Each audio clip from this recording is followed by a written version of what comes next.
Okay, hello and welcome everyone to New Moon Cycle 10, also known as Freak Friday Cycle 2. So this is going to be the second stream for Freak Friday, the first one being yesterday. And yeah, so before we start, I'm just going to briefly explain what the format is and how New Moon works. So New Moon is a weekly round robin tournament that we've been doing for 10 or 11 cycles so far. And the way it works is that you have so weekly means that it happens throughout the week, so you can play your matches at any point. And round robin means that everyone plays each other. And another thing is that this tournament has public setups, so after the tournament starts, everyone can see what everyone else plays. As for Freaky Friday, so it's a new format which involves basically by signing up to it, players are randomly given two folders from previous new moons, and they select one of them and play with it. And yeah, so you can sign up for next week, which will be cycle 11, and it will be standard BN. So make sure to head into the N1GP Discord and check use exclamation new moon, or check the tournament channel header where there is the form that you can fill up to sign up. And yeah, so going to be joining me on commentary is Neryth. Guys, I'm really happy, really hyped to have been selected for this position. I am really looking forward to these sets, and I'm hoping you guys are looking forward to them too. Alright, well, thank you for joining me. Let's head right into the first match, which will be Symes vs SoulXCross. Okay, so we're going to start by looking at the setups that these players were given. I believe we've seen both of them play yesterday, but obviously we're going to go over that for anyone that joined for the stream, and obviously to discuss the matchup. So Symes looks like he got a fairly standard G-code Falzar folder. It's got Meteor Knuckle, Groundman SP, and Elementman SP. Both of those are pretty good counters, pretty good checks for a lot of crosses, and a lot of the commonly used crosses. And it's got G-code uninstall, along with Dragons, and then Bubble Star, Machine Gun 2, and most notably it has Neo Variable Sword as well. Yeah. And it's interesting that it is a slow gauge Falzar setup. And obviously this, you can see right here, the setup came from playerzero from 2020 cycle number 4.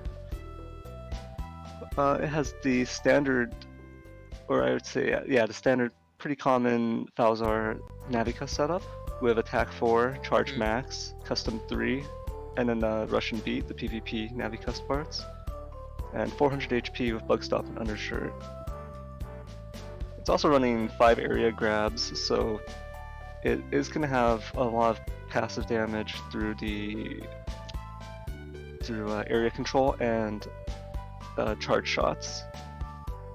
Yeah, so I'd say it's basically a Falzar attack max build, so trying to get in your damage through your charge shots, but there's obviously other ways and chips that help, like as you mentioned, the G-code and uninstall, Neo Vari for the extra damage, and that Meteor Knuckle Giga as well. Yeah, overall I think it's a fairly standard G-code, which is trading a bit of chip damage for area control and utility. And then on the right we have SoulXCross playing Thiago's folder from 2019, cycle number 9. And this isn't this just a Navi parade again? Yeah, so this build we saw last week, we saw 3 people have that exact same build.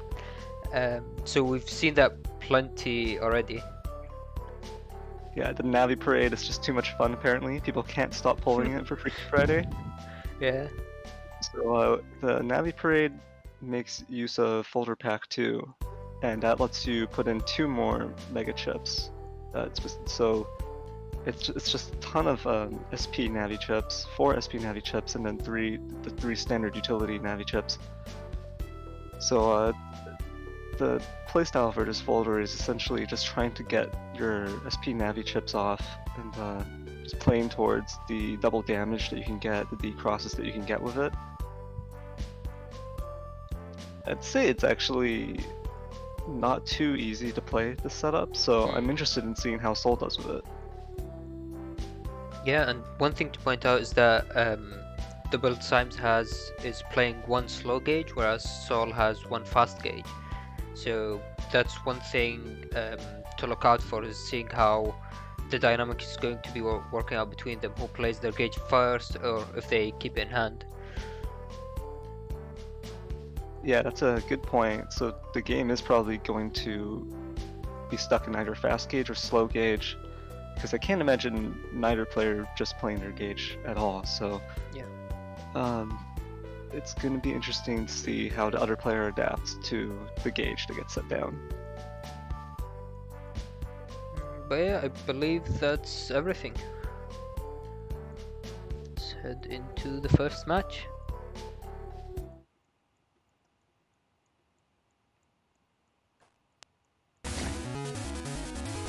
Ooh, so cracked panels. And I believe neither player has air shoes. They're both playing Falzar, so there would be no reason to have air shoes here. So they're gonna have to go into Tengu or Beast in order to avoid getting trapped. Symes is opting for Tengu, and we'll see what Soul does. So for Symes, it's less risky to go into Tengu, because as soon as he steps back, then he's protected from that Protoman SP. So he doesn't have to worry about getting decrossed by that.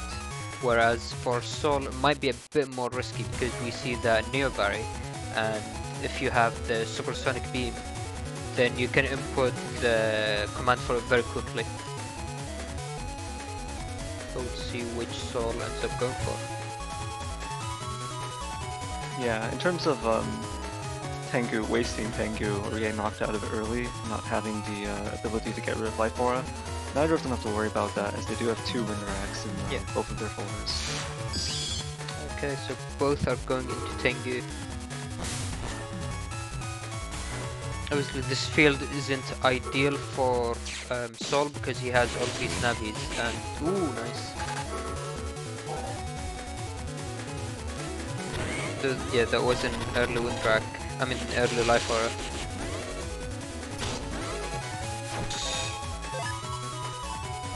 Yeah, I'd have to say that Life Aura is a weird choice, as I think Symes should have been able to predict that that Soul might go into Tengu as well. Yeah, he could have held onto it at least until near the end of the turn, or to wait to use it as TFC to protect him, or to at least deny the immediate backbeat to remove that. Okay, we see Beast out and Habbash coming out from Soul, so he might go for chip charges. There it is.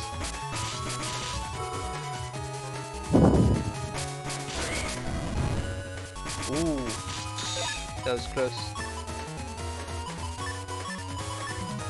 I was thinking that Symes there might decide to do anti-damage exchange, where he takes that hit from anti-damage on purpose and then confirms Soul getting decrossed. I'm not sure that Symes would even prioritize the decross right now, because it is Beast, so Soul's gonna lose Tengu no matter what in just another turn or 2. That was fun. We see the machine gun, nice.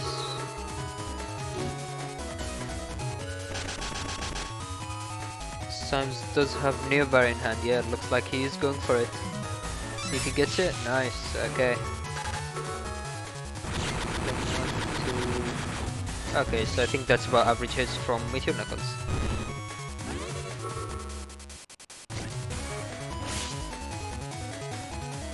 Wow, both players here ending up at about the same HP. Even though you would think Soul took quite a turn, there was already a bit of an HP deficit from Symes based on the other turns, so... But now we see these two recovery 300s, which I don't think Soul runs any of them. Yeah, Soul does not have access to any recovery 300, so the HP he has is what he's going to be stuck with. Ooh.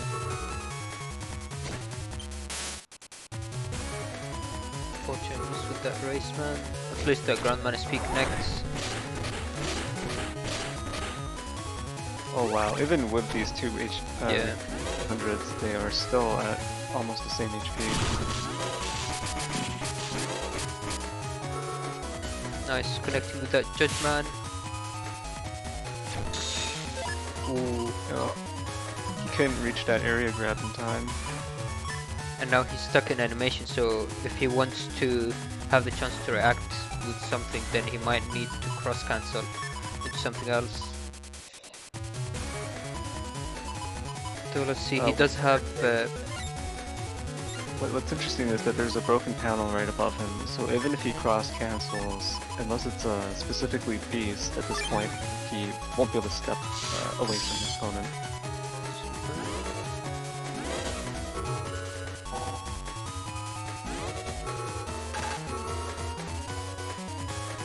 And T-Navi is quite the high priority chip against Soul, because Soul has all these Navis, so... Ooh, ah, barely.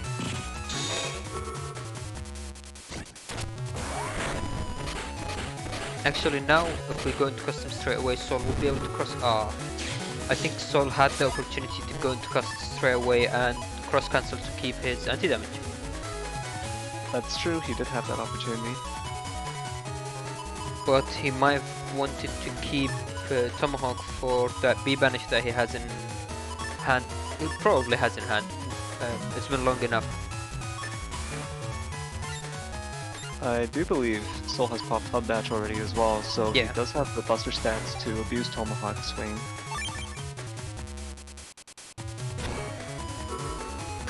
Ooh, but looks like, yeah, there it is, getting D-crossed immediately.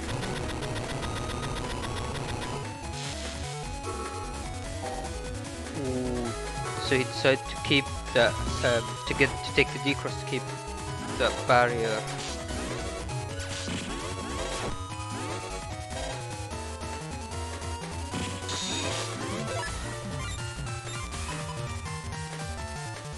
Those Actually, charge shots from Soul doing a decent chunk of damage here.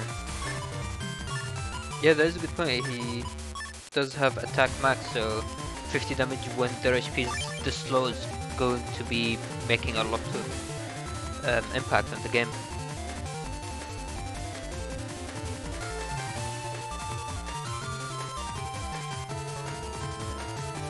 Unfortunately, this is a little bit awkward. I'm not sure what else Soul can hit Symes with at this point with a broken field. Ooh, yeah, and the double point. But One of them hits.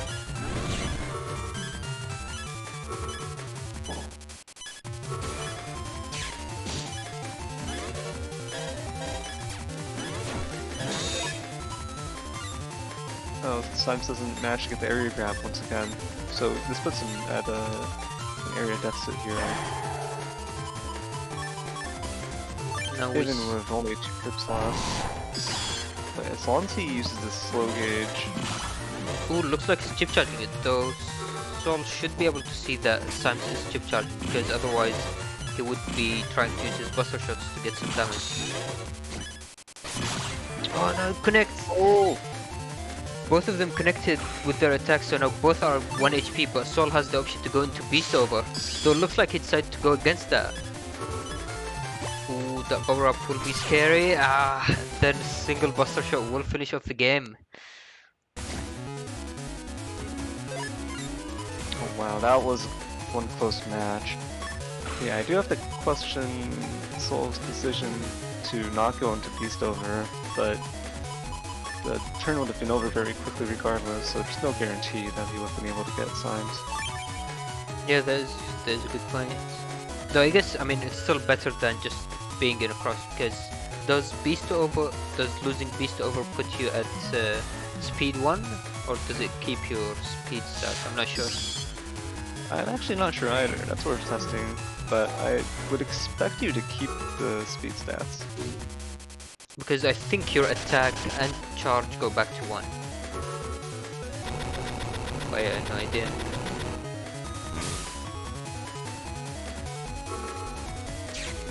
Or we see that Geddon trapping both of them, so neither of them really have all that much to do this turn. At least that Grandman SP is getting denied, Symes will probably have to throw that away.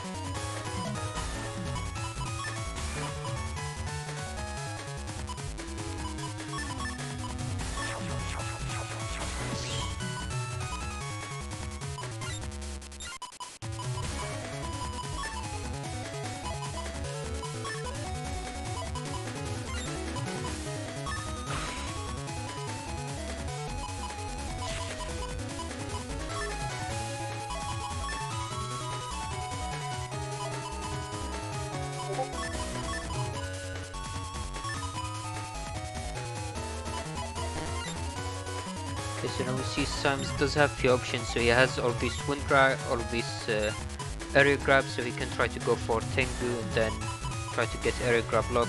But other than his bubble wrap, he doesn't have that much defense against the grab revenge or maybe a judgment after these spells get fixed. It's interesting to think Ooh. about how. Oh.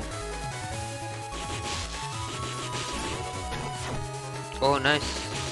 Dodging that wood track. Ooh, and that double life sword. Oh, and race band connect as well. This is gonna hurt. See if the area grab comes down. Ah.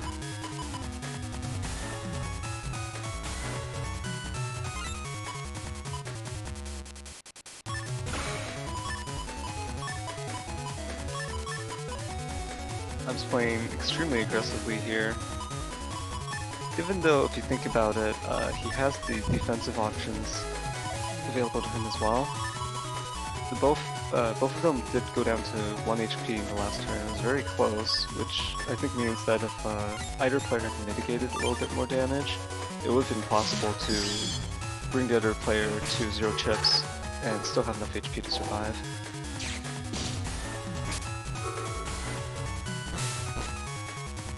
Yeah, so the build Sol is playing has a lot of damage. Ooh, and that fast gauge coming out, but that will be immediately countered by the slow gauge. Ah, that was unfortunate timing. Let's see if we can block the second area grab. Nope. Okay, so... Okay, Invis at least will make that bit less painful.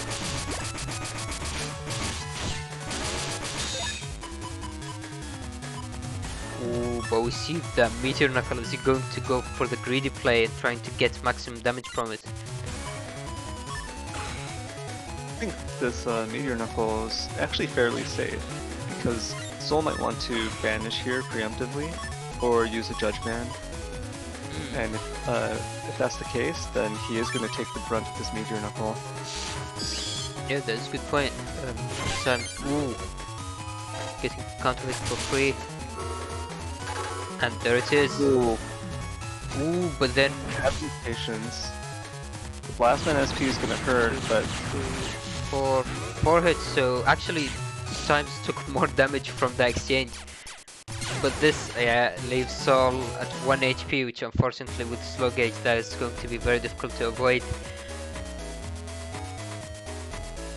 Wow, that was quite an ending to the set right there. The Blastman SP into the Meteor Knuckle exchange. Just a ton of damage flying out between the two. Yeah, that was a really close match. I think a few things end up differently for Soul, especially in game 1, then that was definitely winnable for him. But that was well played from Symes, especially. I really liked Symes going for that double life sword. That Neovar is one of my favorite chips, so seeing that works always good. Oh yeah, and I think the chip sequence on that was also very good, going into the Neo variable into the erase confirm. So it also cancels out the blinking. Yeah, well played to both players. Both sets were, or both matches were we're actually quite close. So this wasn't a one-sided set either. Yeah. Okay, so we're going to be heading into the next match, which will be Cielael. I have no idea how to pronounce that name, so feel free to correct me. vs Mars. Yeah, I'm not sure either, but it looks like Cielael got salad set up from cycle number 8, 2019. I believe this was this was F code. It was kind of a strange folder. It only has 3 Navi chips, and the damage is kind of strange. It's mostly chip damage with Machine Gun 3 and Magnum, but that leaves it kind of weird to work with in Falzar when you're not even able to boost Machine Gun 3s and Magnums. Oh yeah, and So I forgot to mention, but so for this match, joining on commentary is going to be Eurasia. Yeah, Eurasia. For 1,000 years I've been sealed, but now I awaken for Battle Network. how's Hi, it guys. going, Eurasia? I'm good. Sorry I'm a little late. I see we're on Cielael. Cielael? I'm having trouble pronouncing that too. Alright, I guess all 3 of us can just have 3 different ways of pronouncing it. Well, I see. Like, I don't know how you pronounce the girl from Mega Man Zero. That's the same. Yeah, Cielael. I don't know how to pronounce the end there, but I'm gonna go with Ale. I think in chat they're saying it's Cielael, if I'm saying that right. I'll just... Cielael. Sorry for our bad pronunciation. Sorry about that. But, So, we see them using the same Navica setup that we saw last match. It's the Custody TAC 4 Falzar setup. yeah, I have not seen an F code, although I don't like how it says F asterisk asterisk U asterisk asterisk F. Oh yeah, that's pretty rude. That's not very nice. But yeah, it's actually cool to see ring log. We don't really see ring log used very often, despite that it's actually pretty powerful if both hits land. It's a wood non-flinching chip, and it hits twice. So it'll be interesting to see that, and also aura head too. Like, we don't see much of that either, since it's a breaking chip that hits it hits 3 ahead, right? I believe it does, yeah. Cool. What's kind of strange is that there's a bodyguard here, but I don't think there's a way of confirming it. Bodyguard, huh? Hmm. You're right. So considering how that folder does not have uninstall, and Mars has super armor, so there's no well, maybe with Magnum, but Mars has falser, which means Mars has a way of getting out of that. Yeah, it's interesting to see whether or not they'll actually pop the bodyguard, because yeah, again, there's no way to confirm it unless you use Erase Man or Judge Man right after it gets popped. Well, it's gonna be interesting to see how this goes. Mars has Bub in his folder, so I'm enjoying seeing these words appear in folders. He's got Bub right there. He's got a good old-fashioned B code. Which, It's a pub just to go along with his hub batch, you know, the hubbub. Hubbub. Ah man, we saw Mars play yesterday, if I'm not mistaken. So, Mars is a veteran player, so he's probably very familiar with B code by now. He's running custom 3. He has 1900 HP. He's got that rush, super armor, and he has bug stop. So despite having 6 colors in his Navi customizer, he will not get any bugs. Yeah, it's an interesting Navi cust compared to the other one. It basically trades off the attack stats and beat in exchange for extra HP. Although Mars will be fine without that extra attack, because he'll get it back from hub batch. That's true. Yeah, so he won't be missing the attack, and he's got a ton of chip damage, so he doesn't have to worry about running out of damage here. This is B code, so it's got the fire grass combos going on, as well as machine gun 3 pierce and destroy traps. He's got Boomer to help get rid of any pesky holy panels if they were to appear, and he has 3 invisibles, 3 damage, 1 life aura, and 1 double, which is most likely going to be for the B banish combo. He's going to be a lot of fun. All right, I think that's it. Let's get into the smash. Let's do it! Football! Net battles!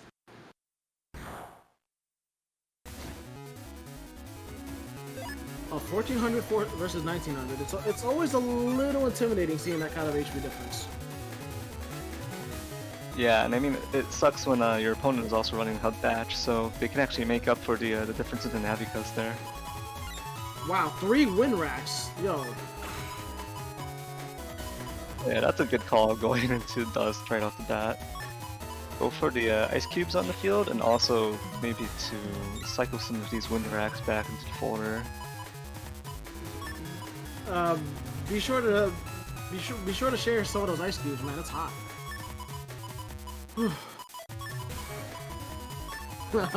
Eurasia confirmed the upgrade of Grid, man.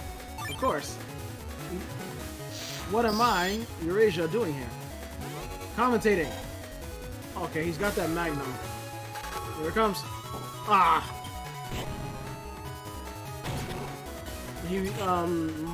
Mars was ready for that. It's always very risky. Just a little twirly on that. That good old twin area grab.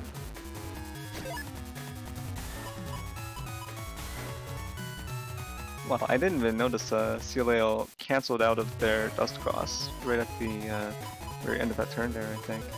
I know, it stinks.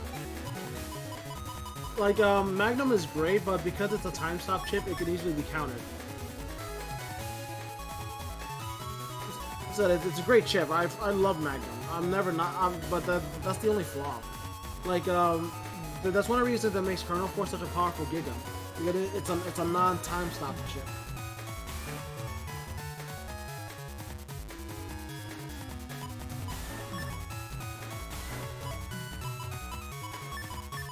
So Cielael's gonna have to wait out the rest of this invis here before using the Magnum.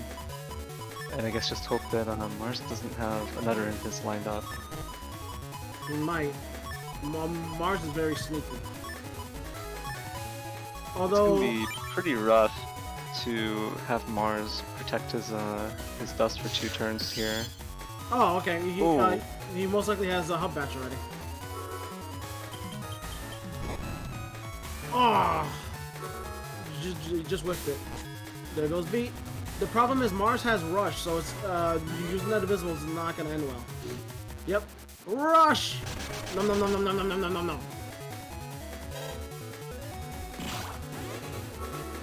Angry.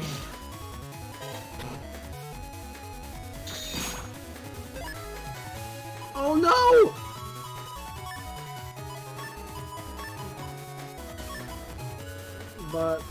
But anger base, you know.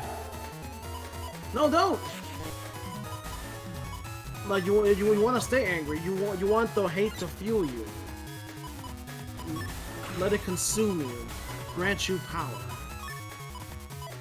Wait, no. They'll go dust. Well, maybe. What do you think, Neryth? I think it's a bit of a greedy play to go for the anger base, but I wouldn't be able to resist it myself. Whoa! That dab almost, the dab almost said, ah! Judgment! Nope.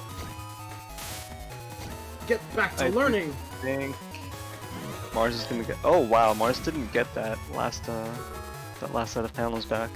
Wow, the area grab the area grab is going to undo all that panel grab. Okay, Seal was mid movement, which is why it didn't count, right?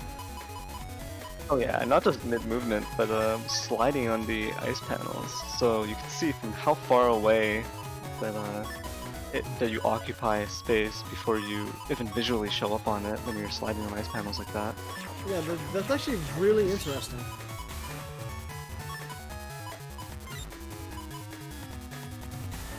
What to do?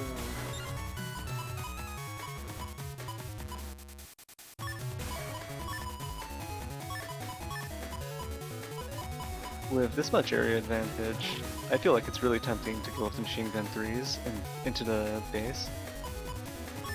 Although, okay, Mars already used the Judge Man, so he still has that grab vanish lined up.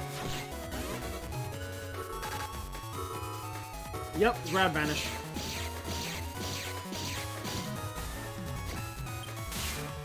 Mash that A button. Decrossed! Point blank, yo, Soul would be proud! Darkness, Hell's rolling! Oh man. Rush! Run, no. Good old rush.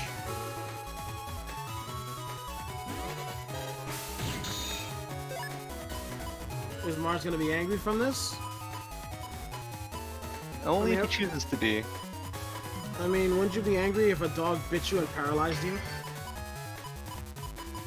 All about that self-control, you know?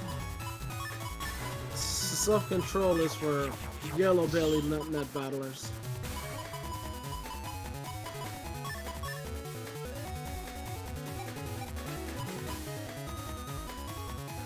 Cielael still has a ton of damage left.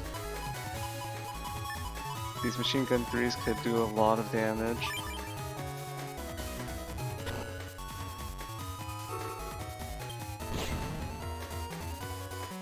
But he's gonna face Mars, he's too angry for that. Oh, that was ×4 damage right there! Oh, no. Oh, that Pearson Viz and full damage. Boy. That anti-Navi is gonna be some good protection. Unless that's an anti-Navi, it's the anti-Navi, the anti-Navi.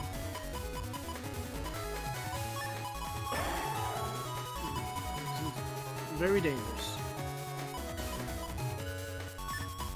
I like how this hand's shaping up. Yes, would you give a Cielael a hand? For such good hand, for that good handiwork. Oh no. Ooh. Life orb.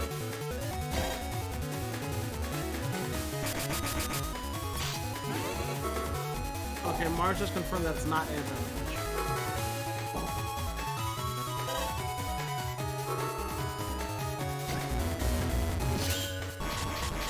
Grass.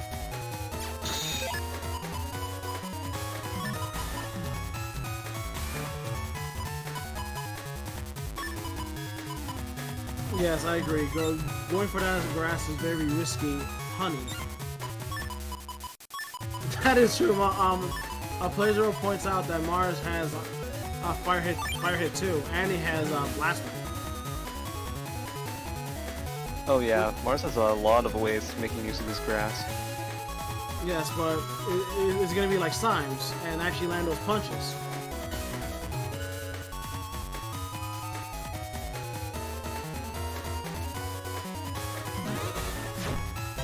Oh no. Oh, that step forward!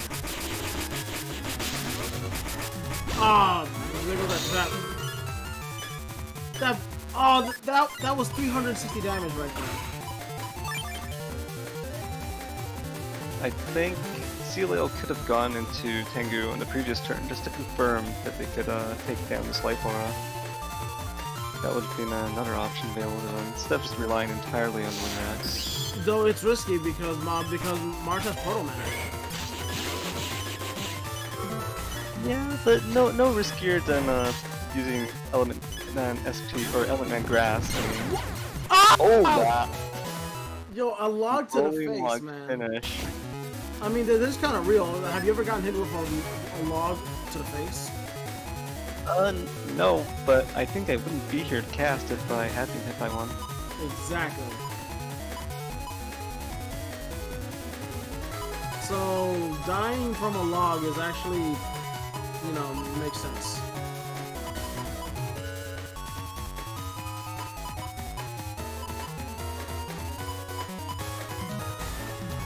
That was very close though, but Mars got sealed down to 1 HP. Yeah, that was another 1 HP match between two players. Yeah, it seems that despite that HP difference, it was still very close.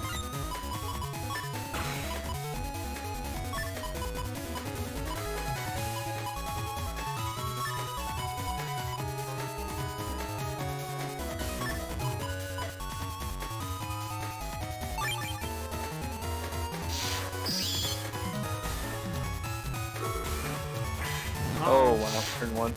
Here it comes.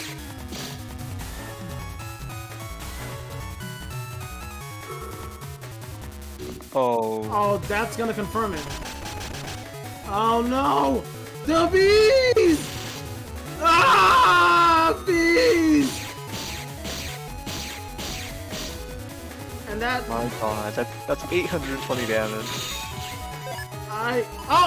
And Mars stepped into the fire.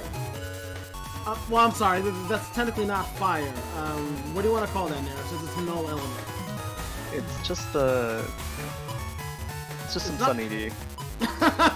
It's not water, so it's technically not. It still hurts though. Getting hit by that is a fresh 50. True, but I mean, I won't have to worry about scurvy. I don't know. Oh, actually, yeah. Taking that 50 damage is worth not getting scurvy. Yeah, Mars is just making sure he gets his OJ for today. OJ. Alright, confirm. We're not calling that Sunny D. Ah! Although Mars is trapped now. No, Mars! The invoke wasted here. He can't hear us. He's got AirPods.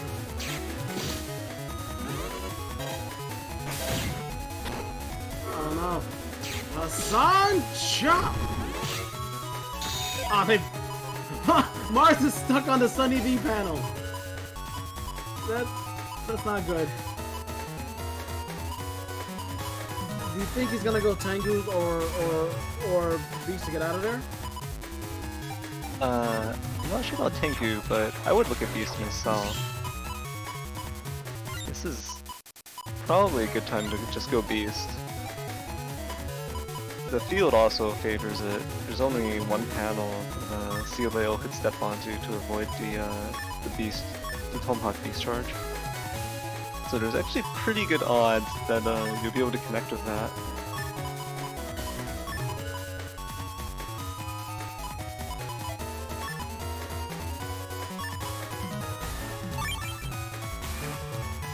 Oh, Mars likes not go into anything.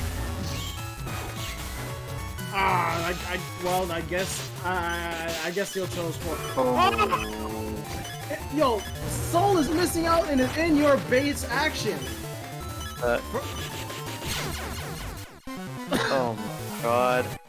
Oh, that was a double boomer hit right there into the machine gun. Double boomer, decrossed, and oh my gosh.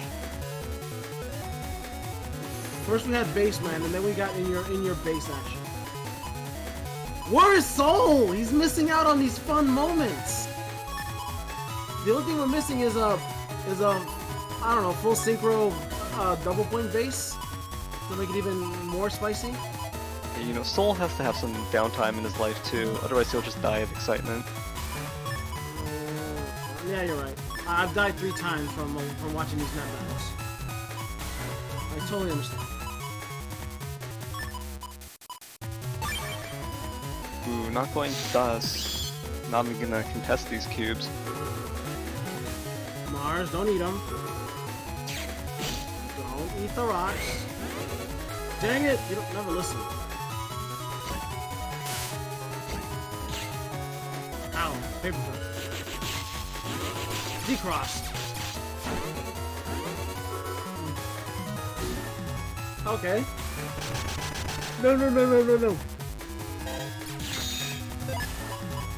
Although he's gonna be angry because of that. Rush is a decently long paralyze. Yeah, it is long enough to trigger anger as long as you don't mash out of it. Which is why you have to be very careful with Rush. Although it paralyzes the opponent, not mashing gives him a free anger.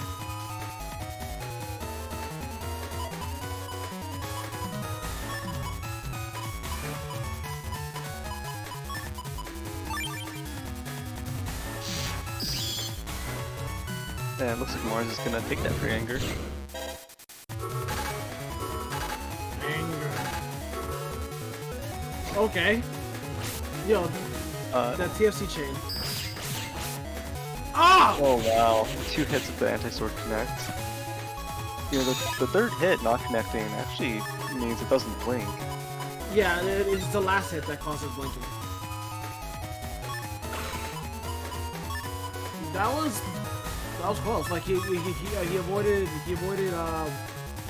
1/3 of that damage.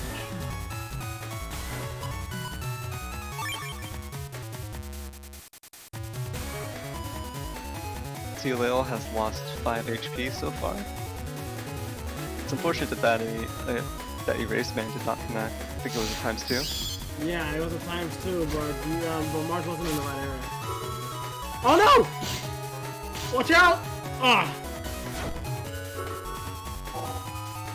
Ah, darn it! I did it just a little too early.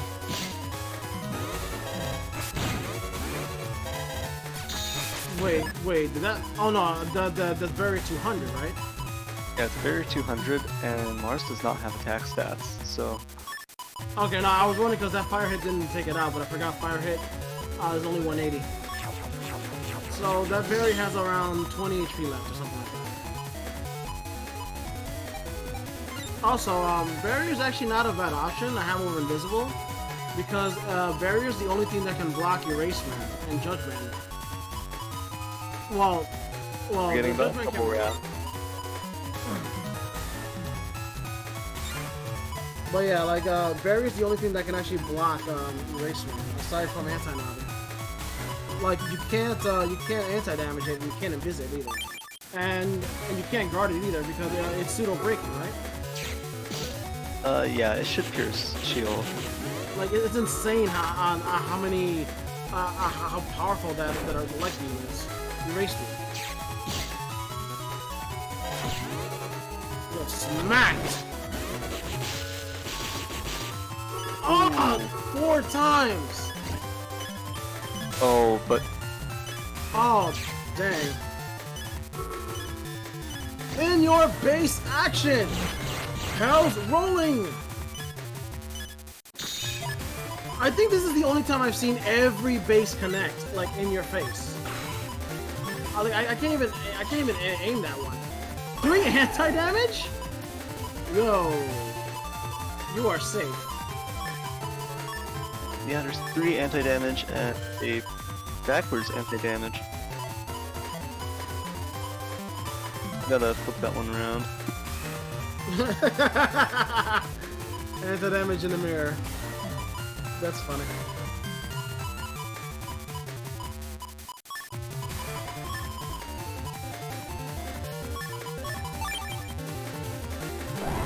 Okay, not opting to take the life order this time.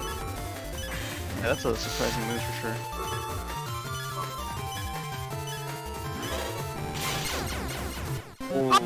What?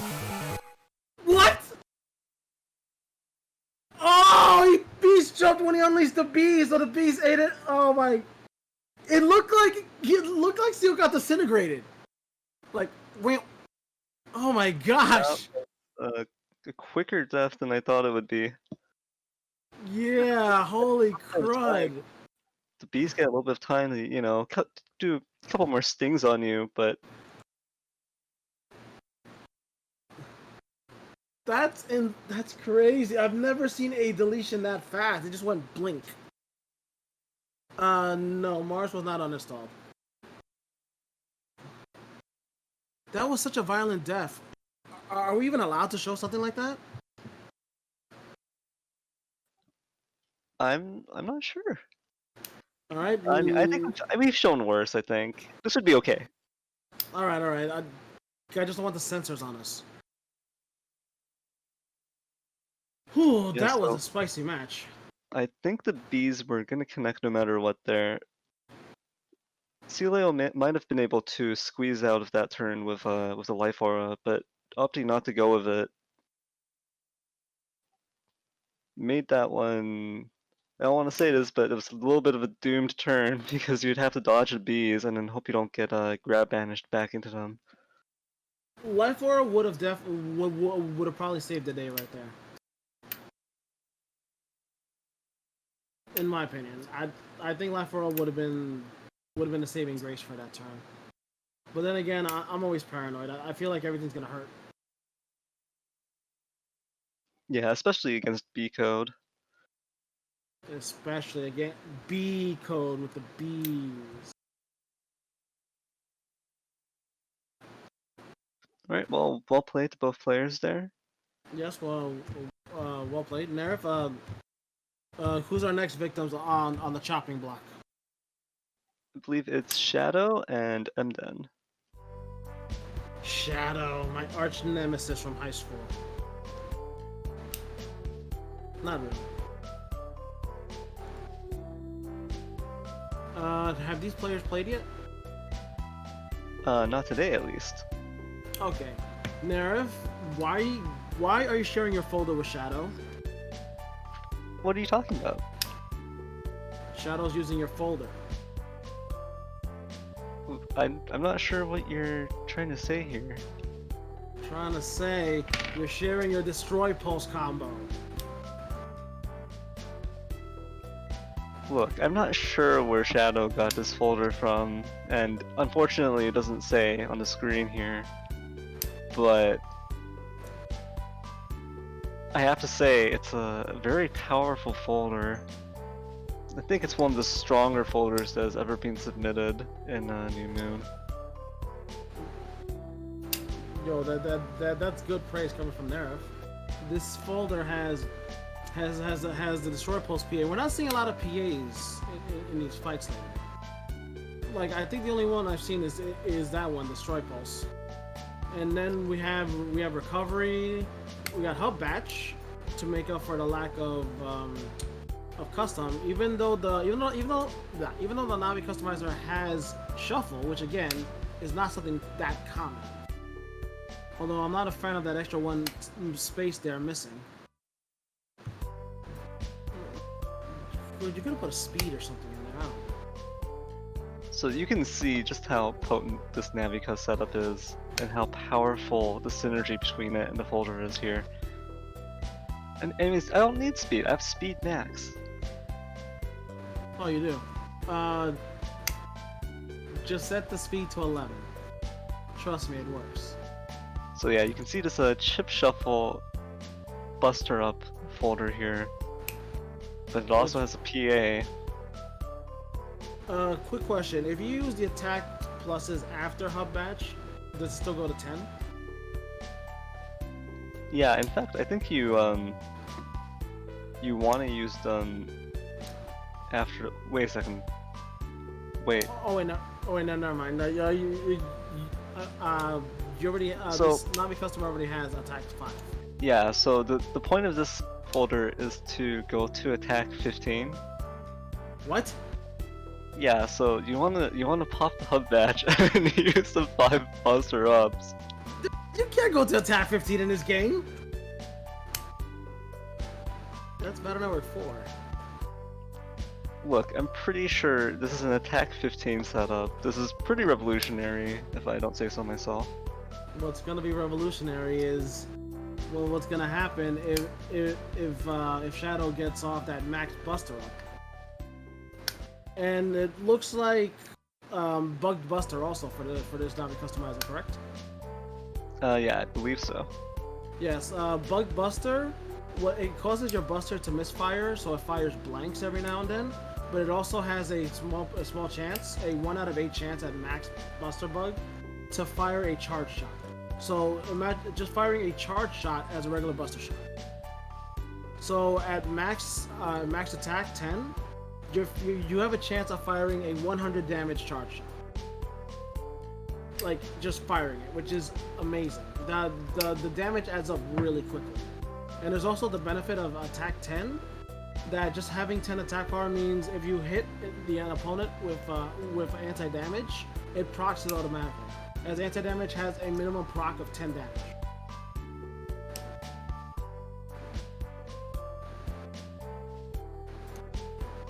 So yeah, that's Shadow's setup. Again, I'm not sure where he got it from, but it looks very, very, very strong. So I'm interested to see how Mden performs against it.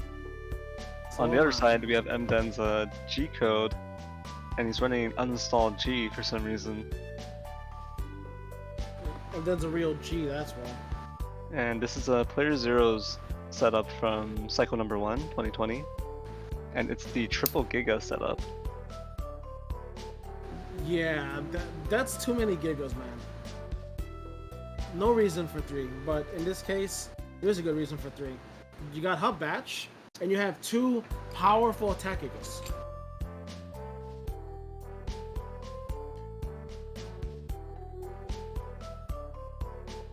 Alrighty, I think we're all ready to go.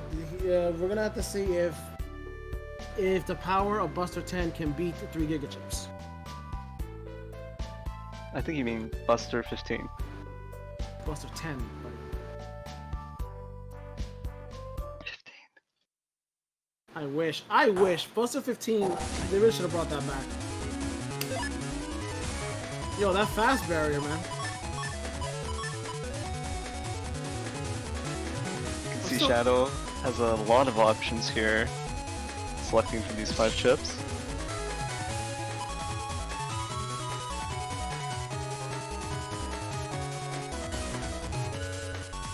Oh no, game's frozen.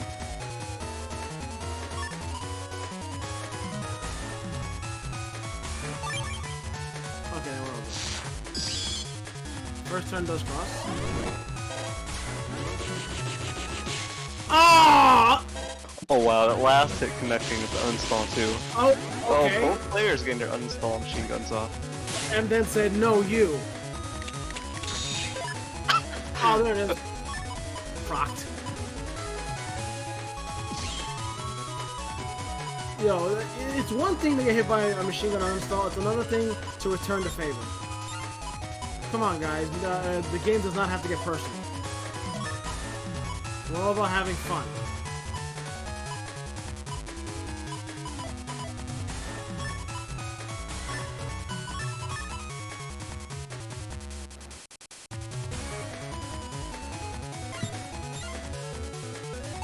You can see Shadow's signature poison seed right there. Shadows. That's not his folder.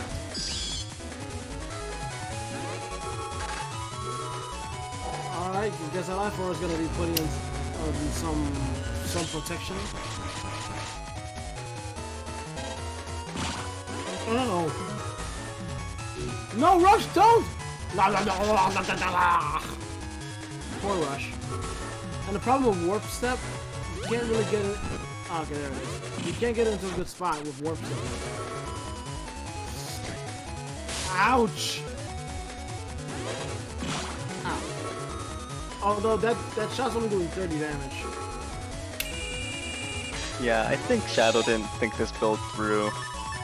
Because you can't even center yourself for that poison seed.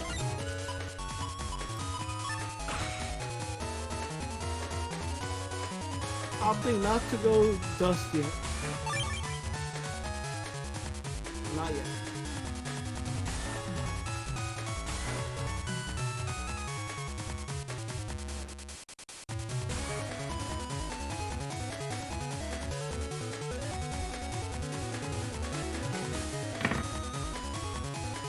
Ow. Shadow going into Tengu here to remove this life aura.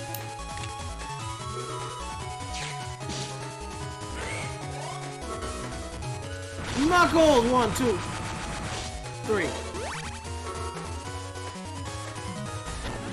Yeah, that HP bug is bad, and it gets worse. It gets worse each time you flinch. Yeah.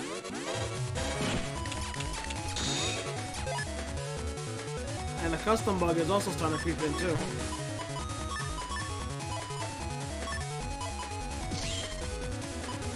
Oh boy, that stinks. Gotta get that hub badge ASAP. Oh no, wait, that's yeah, that's not Shadow. Oh no, wait, Shadow doesn't have hub badge. But that bug fix, man, where is it? How does everyone else get first turn bug fix, but not Shadow?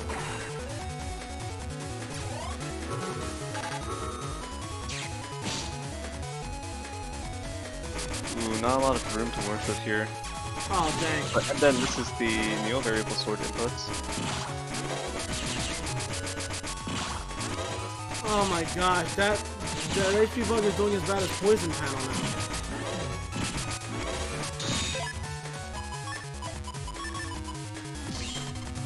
There it is! Oh. Wow! What a lucky shuffle! I mean, That's a one-chip shuffle. oh, he almost chip charged it. There it is! Ow! At least there's no more HP bug. Oh!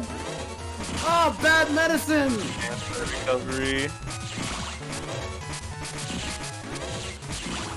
Ow.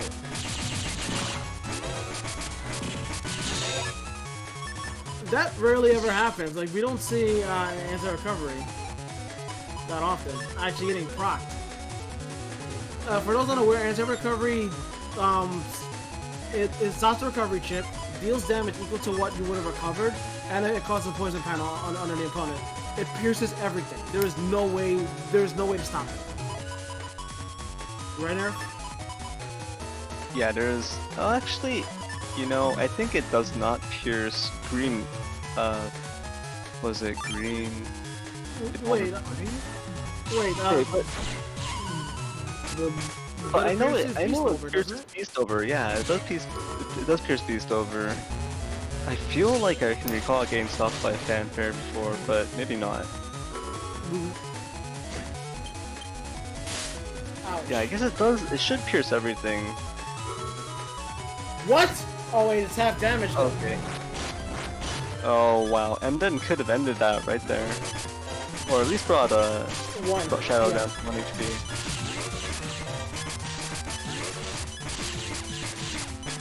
Ah! Those pot shots were really starting to add up. Alright, I heard the invisible prompt. I don't think Shadow is used to shuffling. Because having less chips on the on your hand is less chips to shuffle. Yeah, it's true. A lot of these you want to just shuffle away. Try to get that bug stop early. Probably would have been best to shoot that barrier first. Oh, there's hub batch already. But it's probably not the best time to use it, simply because, you know, uninstall. Oh. I would just take the hub batch and shuffle the rest.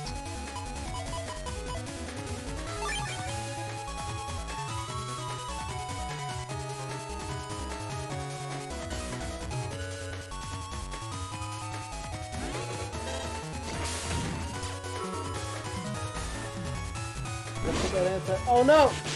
Ah, uninstall.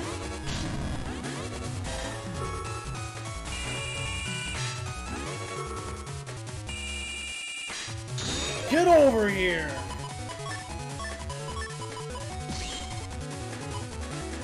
I saw that bug fist fly by.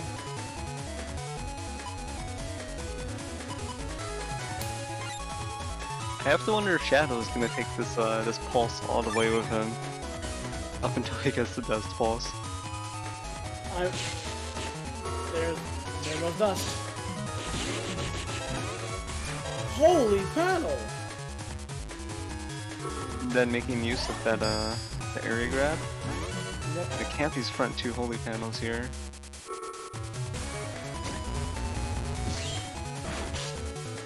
I think that was a mistime. Or not sure. I think when and then stepped back off the holy panels, he was hoping to connect with Element Man Eli. Oh. You know, break some of Shadow's holy panels. But keep the ones standing on. Although 240 half is 120, so that did not do as much as it could have.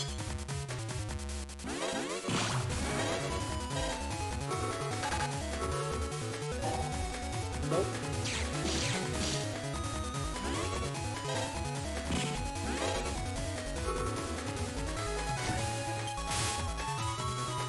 Oh man, that erase whiff. And then getting those holy panels back. Nope. Oh! Wow, if I can't have them, nobody has them. Wow, that's some spite right there.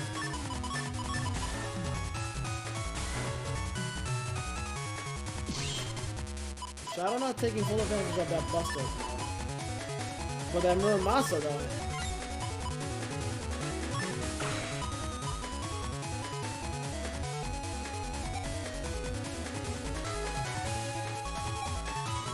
Although the warp step is still a problem.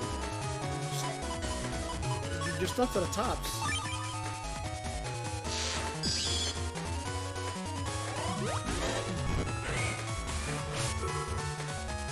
Ooh. 3 hits. Oh, and the flinch made the Muramasa go away.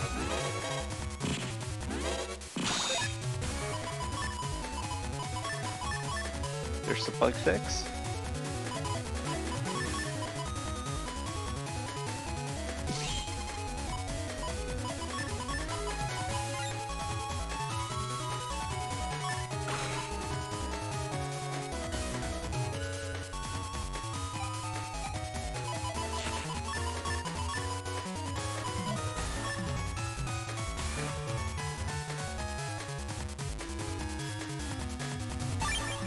At least that, and at least I finally got that bug fix finally. Although that HP difference has gotten pretty high now.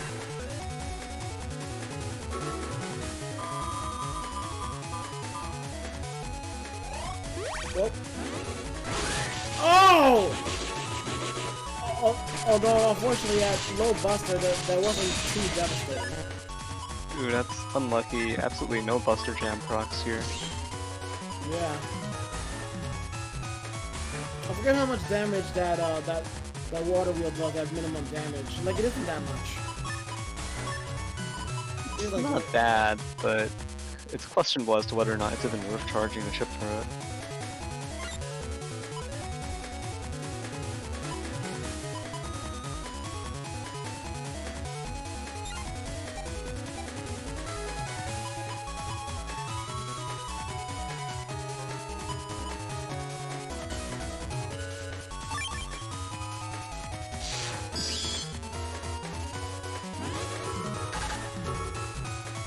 you gotta be careful with that recovery. Whoa! Again, on a holy panel. Well, actually, it actually wasn't that bad despite being on a holy panel. Yeah, the holy panel really mitigated the damage there alongside the fact that Emden doesn't have attack yet.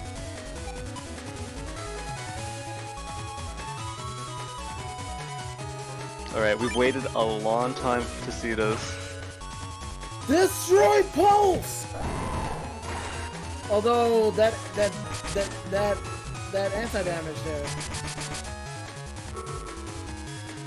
Oh wait, they confirmed. Yep. Shadow Just gonna let it let this rock. time out.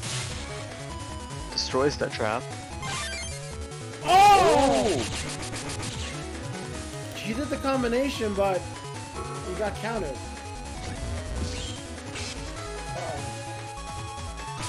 That might have been a mistake. I like seeing these beast jump counters. They're actually pretty cool.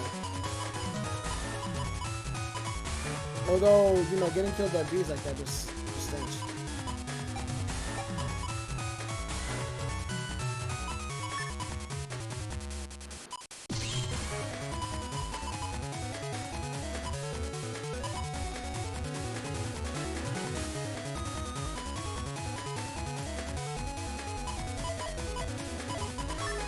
That's a pretty dang good hand. That slow gauge is finally gonna get some use.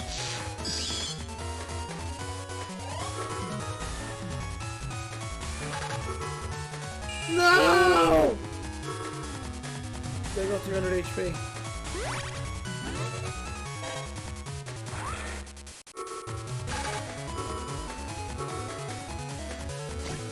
Ooh. It's not gonna hit thankfully. Oh my gosh! See people, this is why you don't put your hot breath on people. You get countered and you get decrossed. It's gross.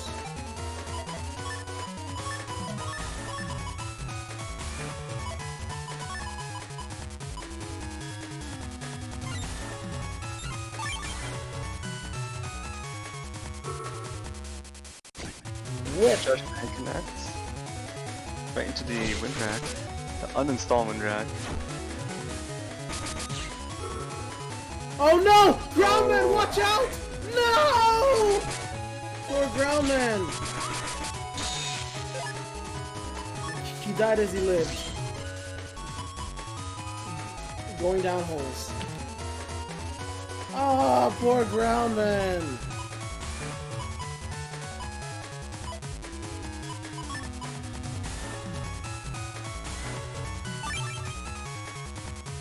We need a big F for Groundman. Oh, he just wanted to do his job. Oh, that. Oh no.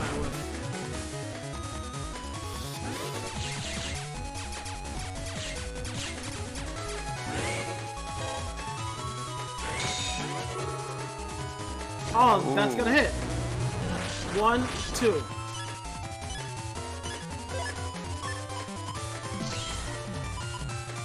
You Gotta can't get that shuffle. value of the chip shuffle.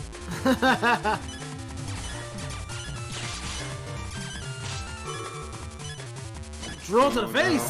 Ugh. Oh, the poison panel. Yeah, folks, remember, Tengu only has air shoes, not float shoes. Float shoes protects you from the effects of panels under. Hey! Finally! First turn bug fix. It's been 3,000 years.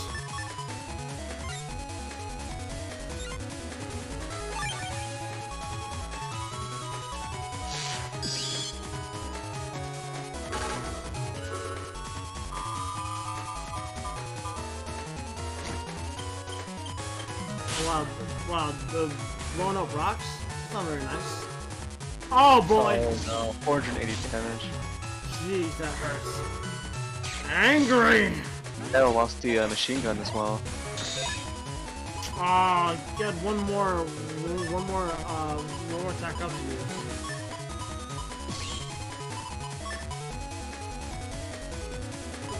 you. Yeah, it's a little too early to use that.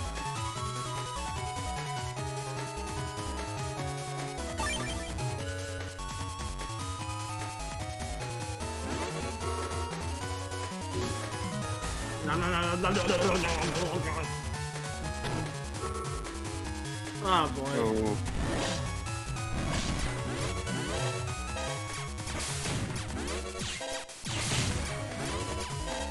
Oh, the anger left. The face! Oh, he vanished from the field. Oh, so the mock gun did not have a target.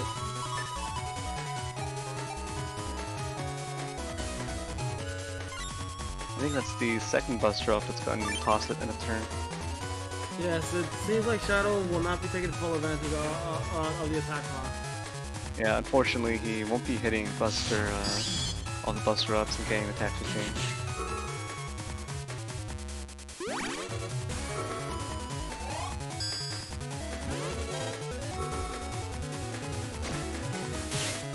Judgment connects, gets the books as well, but no area back. Ooh, shield.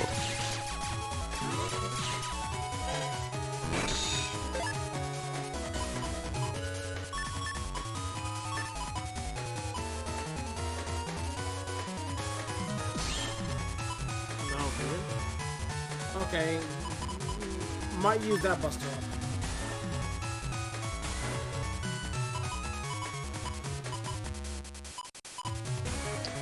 Oh wow, with Revenge and Coming Road, this is gonna be a pretty back and forth turn. Oh no! Oh no! Ah! Times 4! Wait, or no wait, is that times 3 or 4? I keep forgetting the grass on a grass body on a grass grass. I think Pretty it's sure that was times 4. 300, right? I'm not sure.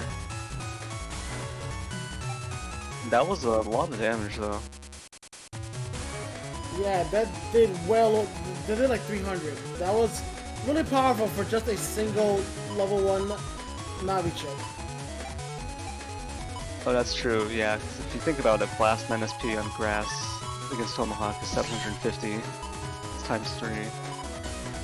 So yeah, fire on the grass body is times 3. The full synchro is times 4. Gotcha. Yeah. Ow!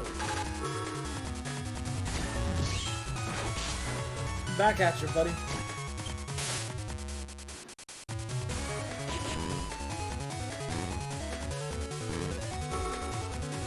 Oh. The save Yeah. with the life aura. Yeah, shield would have not protected you from that. It kind of makes sense, since the shield is in front of you, and the rocks are coming from below.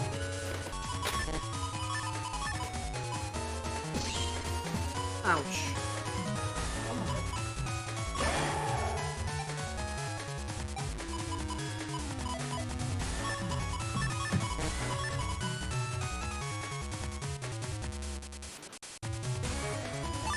Are we gonna see the legend? Program advance! Destroy Pulse! Oh no. And then Oh! to That confirmed. Oh my gosh, that damage from the...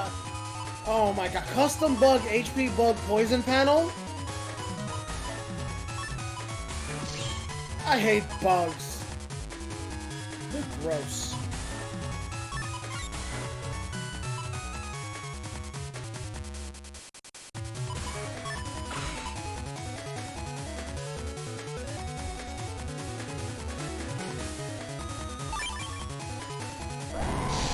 Beast out!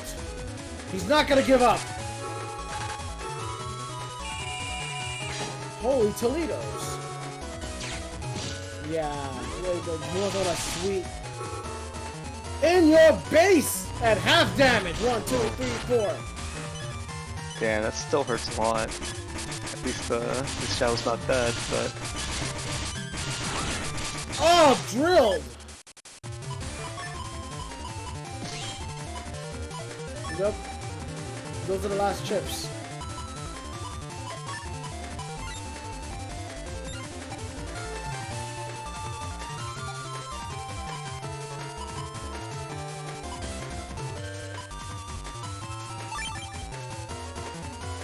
I feel like it would have actually been a better play to go slow gauge with the Buster ups instead of fishing for the best pulse there. This is a really bad situation. Achoo!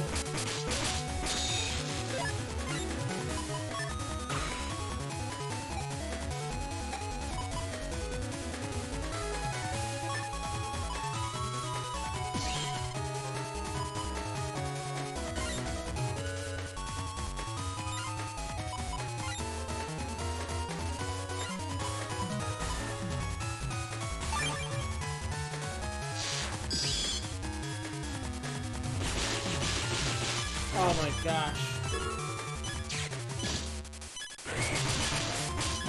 Oh, that barely missed. Yo, back up! If he catches him right there, that'll do full damage.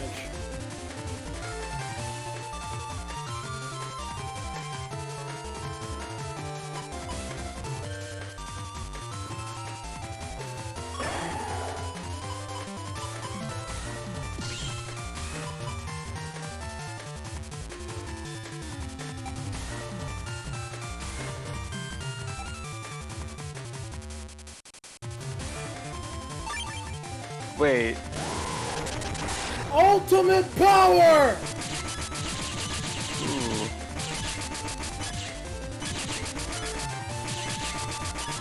A little slow gauge, that would have been more effective. No, Mega Man's very tired. Oh, okay. What? Wait, what? I didn't know that the Beast Over did its own combination.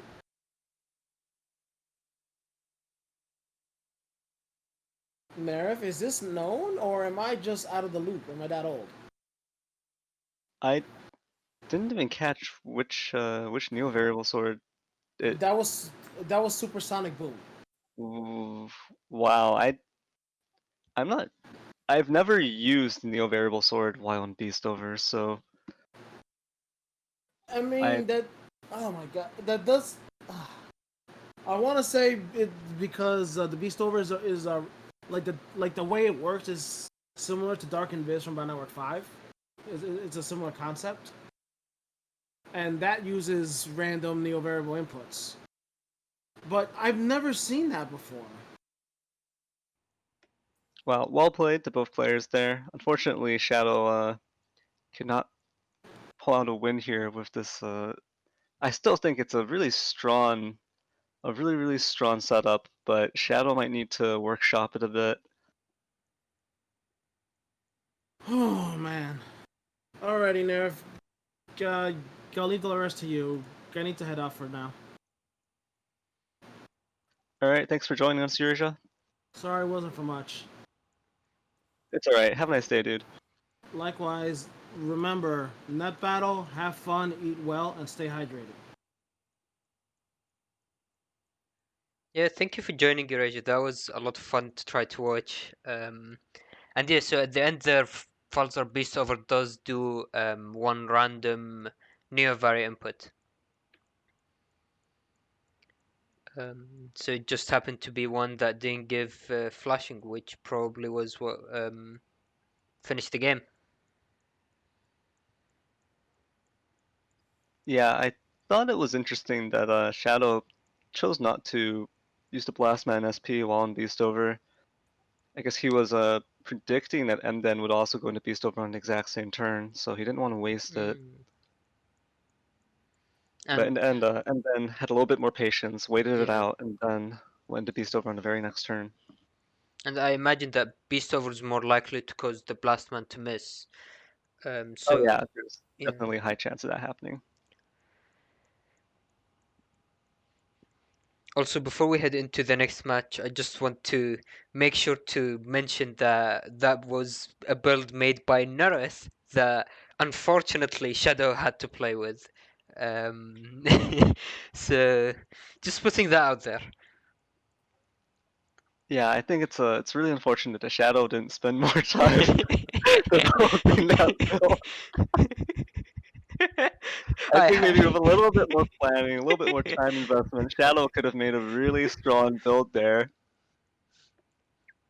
I mean, so we're going to see that build again as the last match of the stream with Shadow vs Neryth. So that match is going to be quite something to watch out for. So.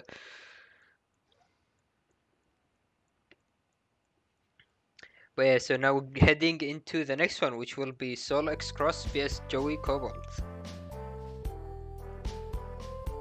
So we have Soul. I think we've seen this already. It's Yeah. the Natty Parade from Thiago. On Joey's side, we have one of Sleep Clause's folders. This was from cycle number 11, 2019. and this is a code, but it's a very strange folder. Well, actually, this is a pretty typical sleep clause folder actually. So it forgoes a lot of the typical splash chips. You can see it doesn't have life aura or sanctuary, no grab, revenge, or banish. So it's basically pure A code and star into just the Giga. Just the only thing off code is Giga chip based anomaly. Yeah, that's really interesting. And so Sleep Clause has a tendency to build folders that are like this. I think they tend to perform better outside of open setups, because your opponent will end up holding onto chips to deal with Life Aura and Sanctuary and all of the other splash chips that they would usually expect, and while they're maybe clogging up their hand, holding onto Windrack or saving Tengu, you're free to just get all of your damage out and just use your chips as you see them come in. Yeah, makes sense. Unfortunately, as these are open setups, Soul is gonna just see that his opponent does not have any of those strong defensive splash chips, and just feel free to use all of his Navi chips as they come out as well. Yeah, and we see that that build also has 4 area grabs, which I think is pretty interesting because he doesn't have attack max, it's just charge max, so there isn't really that much to get advantage to justify all 4 area grabs. I mean, area control is important, but it would have been nice, I think, to have a little bit extra damage here. Yeah. Because, yeah, this is going to be an interesting set, I think. There's also that white capsule, but I'm not sure what's going to be paired with. Maybe the Aqua Needle? I think, yeah, so double point and the white capsule is probably just for the Aqua Needle. Or I guess there is the Risky Honey, so that could also work. Alright, well, I think that's everything. Yeah, let's head into the match.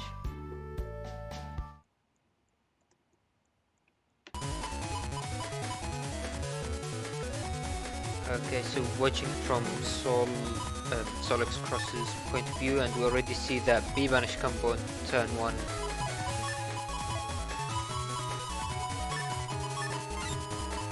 But it's probably better to just try to wait it out a bit more and see if Joey uses any defense. Try and then deal with that instead of going all in turn 1. Yeah, Soul did pull quite a lot of defense alongside the B-Banish combo, so... Well, unfortunately,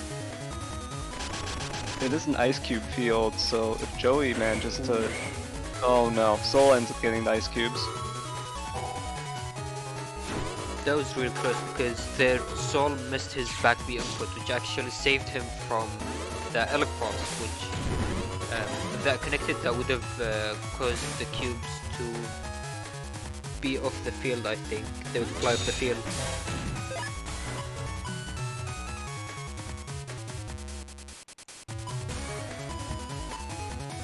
Actually, did Soul trigger beat at the end there? I'm not sure. I think he did.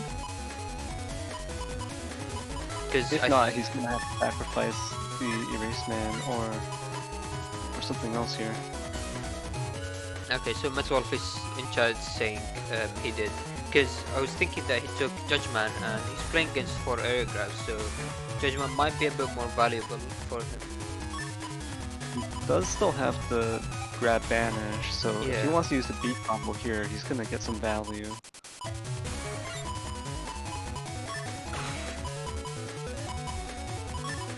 Looks like that is the plan, and he isn't starting with any defense either, so if Joey has Element Man turn 1, then that could be rough for Soul. Yeah, I guess Soul really wants to get this double point off. Joey starts off with an area grab, then still going to get it. Spoutman SP connects. No freeze thanks to Tomahawk. There's the area grab, won't do anything. See, ooh, but the element man was there. I'm not sure why Joey didn't use that. If Joey used that a bit earlier, then he'd have at least reduced that damage by half. Ooh, it would confirm the erase man, but Ah, yeah. So that was actually better for Joey because that saved him from taking the rest of the B banish. So he did get decrossed, but he took less damage overall, I believe.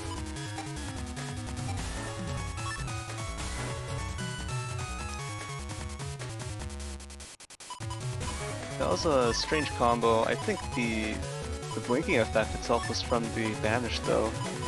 So I'm not sure if the bees would have fully connected either way. I feel like the banish might have been a little bit too early. So I believe what happens in that situation is that the decross ends the push early, so that starts the flashing. If you waited it out, yeah. If you waited out, I think that would have fully connected. Ooh, that's unfortunate. So I think if Soul had waited for the erase man, there'd be no confirm on it, but it would have been a lot more damage. Damage was unfortunate, but looked like Joey didn't have anything to follow up with. Ooh, and that Ooh, ground double damage on the first hit. That was a lot of damage.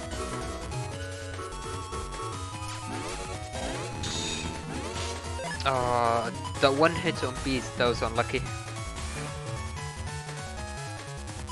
I think it's very, it's like 5 or less frames for that to happen, so it's very rare to see that. Where it happens mid-movement, so it counts as only one hit. Yeah, I don't really know the exact frame data for it, but I think that's how. Oh no. Ooh, nice. But then we see that blast man. Oh, and again. Oh, last man SP connects. It's 500. Joey down to 90 HP here. Both players trying to squeeze out their last chips in that hand. Neither of them ending the turn there. Joey doesn't have any recoveries though, so this 90 HP is going to have to last. And this might be extremely difficult with Erase Man SP coming up. Because there's no life aura or barriers or bubble wrap or anything in the folder either. If this Erase Man SP connects. Yeah, it does. Oh no. Ooh, he misses. He should have been mashing it. That would have been a confirmed position for it. Okay, so Joey's still barely alive. And this is a fast gauge turn, so... Ooh, color point.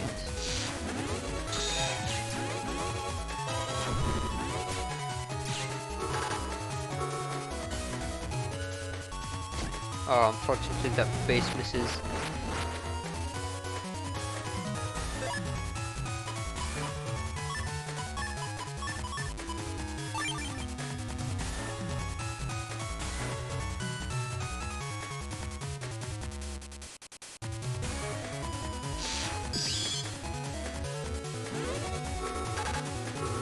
Ooh, that's go. Yeah, so the anti-damage is going to finish off the game. Unfortunate.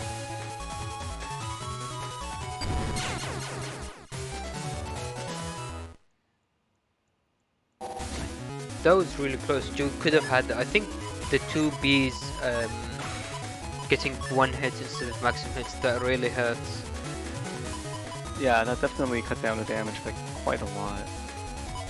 Because I think that would have been 300 or 400 damage, so that would have brought Soul down to very low HP.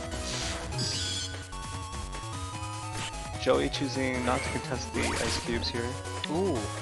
Going for these, for that charged Aqua Needle instead. Oh, unfortunate timing there. Actually, with Aqua Needle, I think the third one doesn't connect unless you have a white capsule on it. Because from what I remember, I think it gives the second one gives you flashing. So unless you have a white capsule, then the third one doesn't hit. I believe the first hit was one that actually gives flashing. And so, yeah, all three. Oh wow! So if any of them connect, then so it does do a lot of damage. You have to consider on ice panels, the first hit will freeze, and then the second hit will connect. So if you charge it, that is still a lot of damage.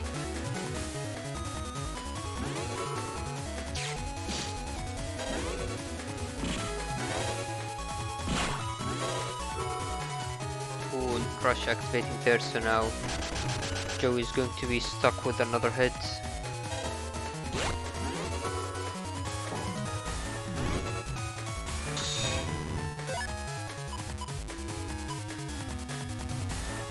Unfortunately, Joey didn't walk down there to cover more of the field with that poison seed. SoulXCross does have the unique effect of being able to walk on ice panels without the sliding effect. So it was possible for Joey to center himself there and then throw the poison seed.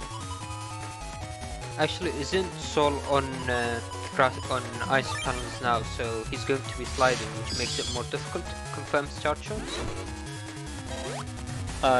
Yeah, it's true. So that might have been something. Ooh, that missed TFC.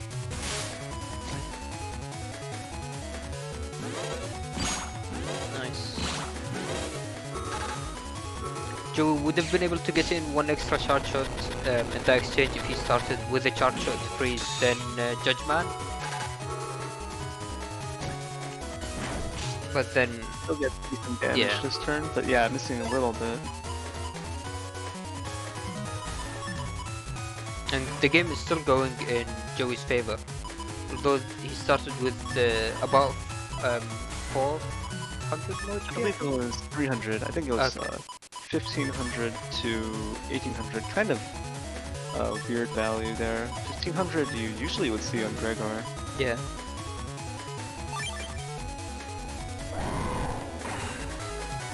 Ooh, we see Beast out, so might be waiting for Beast Pulse combo to come out.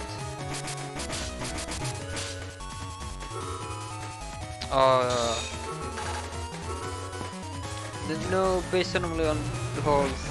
That was unfortunate.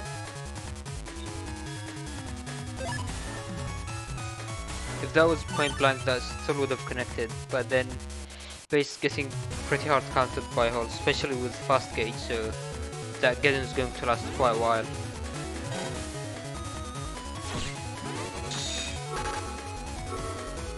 Ooh, so Blast Man SP trading into the Erase Man. Ooh, used something at the end there. I didn't quite catch that. I think that was a wind rack, but I'm not actually sure.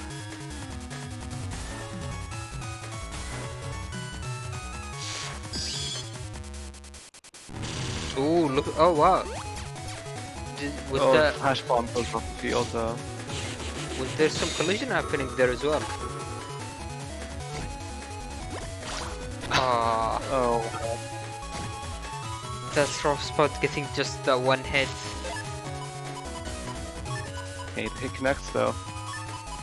I guess it is better than just throwing away spout because that turn was going to end. Yeah, this fast gauge is really doing a number on their chip efficiency.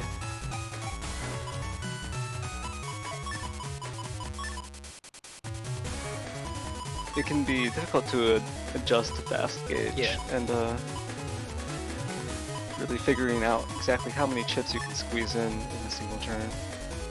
But usually about 2 to 3 chips can be squeezed into a fast gauge turn, assuming you're not using paralysis or anything. Ooh, this Nice, because it lasts over a full turn.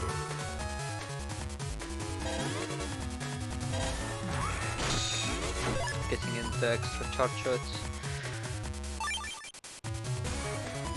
But yeah, so something people don't know that often is that you can press OK and keep your hand into the next turn.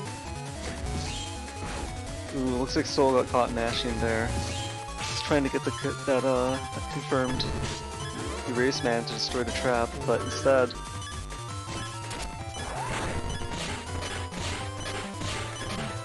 And he's walking to this position here as well. Joey's setup does not have any attack, so the Tomahawk swing does a pitiful amount of damage, but it might still be enough. That being said, so going into this turn, Soul has more than enough damage to probably finish it off. He has that Erase Man SP into Judge Man. Looks like he's keeping that Wind Rack, which might have been wise to take just to push Soul away. I mean to push Joey away. Oh no! Soul steps up twice. And the Wind Rack connects from Joey. So now Soul's down to 1 HP. Yeah, so he's waiting for this one timeout. Ooh. Ooh, single Just buster narrowly shot. avoids that. Oh, this will buy him a little bit of time. Ooh, nice. Oh, well played to Joey there. That was an unfortunate time freeze chain going on.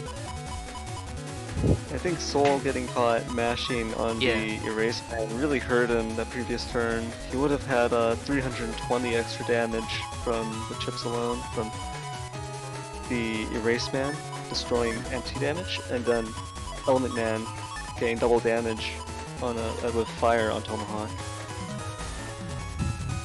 Yeah, that would have denied that stats card as well, so Erase Man, Judge Man would have been more easy to confirm.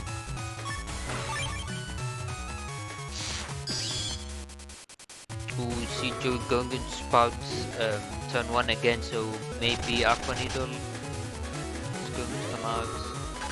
Ooh. The Spout Man SP gets denied by anti-damage. And yeah, that's the Aqua Needle.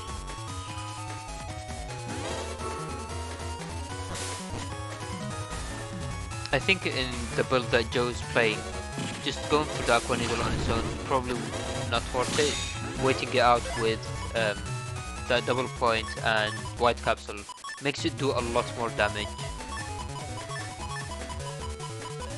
That's true, but you have to keep in mind that those boosts are actually much stronger. At least the double point would be much stronger on Risky Honey.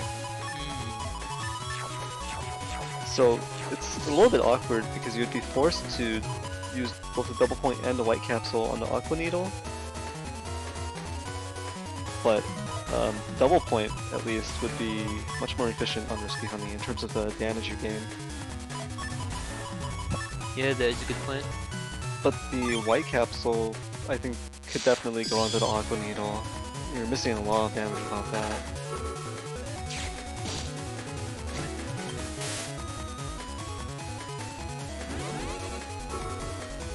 Oh, denying the secondary grab as well, that was unfortunate.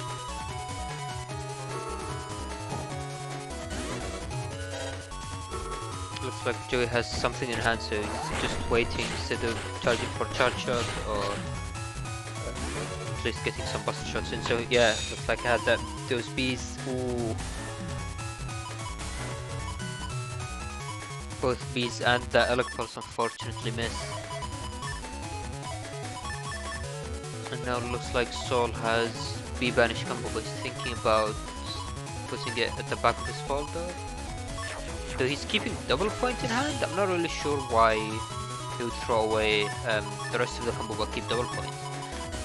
Yeah, that's true, because I don't think there's anything else he could use it with. So I feel he might as well toss the double point as well, and just pull off them together when he needs them. Ooh. Oh no! Double damage, 500 damage and a D-Cross and Tomahawk. Yeah, that is really rough. Oh! Ooh, these bees were also almost confirmed by the Elec Pulse.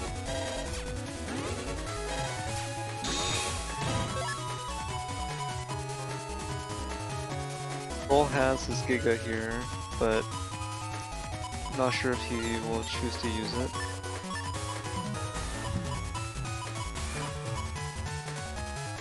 Looks like he has that Gideon as well, so he's thinking about taking both of these and trying to get in a lot of damage. But I think, are we in fast gauge or is it still normal gauge? It feels like fast gauge to me, but I could be wrong. Because I remember Sol had fast gauge turn 1 in hand, but I'm not sure if he used it. Guess we'll find out now.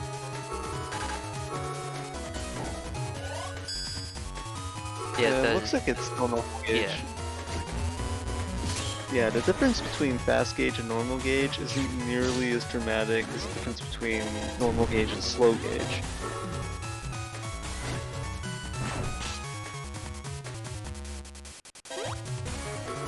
Ooh, this poison seed is gonna land. But Sol has that +1 area now, so he can just step away from the poison seed. And he used hub anyway, did he? Yeah, Top Batch does deny the passive damage from poison. Float shoes. And Joey does not have uninstall available to him, so...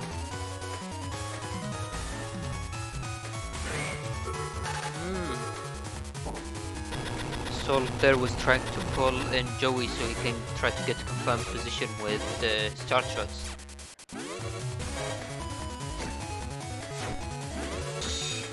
It would have been... one charge shot would have damaged anyways with that invis, but... it still would have been something. Joey is down to 600 HP and every hit will stick. And we see that double point unfortunately missing. It's just clogging the... it's clogging the Soul's hand here. Ooh.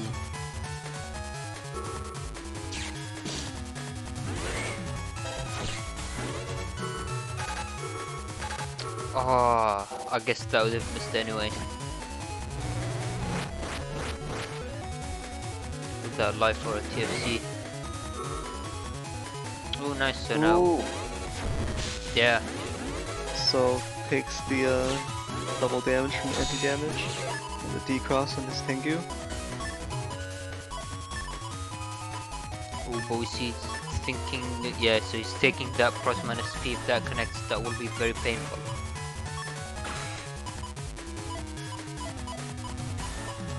Joey might be low in defense. I think he's already used 2 or 3 of his invis.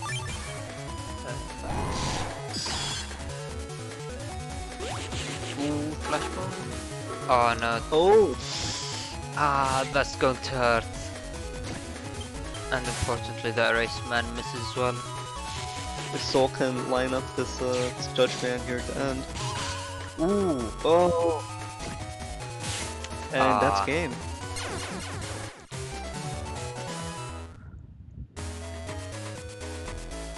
Soul finishing off the game. Joey. That was another close set. Yeah, that was really close. I think it was pretty unfortunate for Joey. With just a few things end up missing, or the way things played out, a few things didn't connect. Was really unfortunate. I think he could have had that both of the games that he lost. So it was definitely really close. I think there were a variety of issues going on there. I think first off was actually that I saw a color point, and I did not see color point in the setups. Oh. What? So did I'm not sure what it replaced. I'm not. Was it instead of double point, or Yeah, did he have both? Yeah. It could have been, because if you look at the setups, it does add up to 30 chips. So it's not just that not just that the color point is it's just added in there. Something was traded out for it. Yeah, I think it was probably that double point. When making that build, Joey might have misread double point as color point and missing out on quite a bit of damage actually. with that. Yeah, and I think the icons for the two folders and art is quite similar. Yeah. So, but yeah, so missing out on that damage might have hurt Joey there, as well as I guess some of the general chip usage and economy, not getting full hits on the Aqua Needle. A Yeah. lot of the risky Pulse combos were missing. I think if just one or two more chips had landed for Joey, he would have taken the first game. Yeah. Yeah. But yeah, well played to both players there.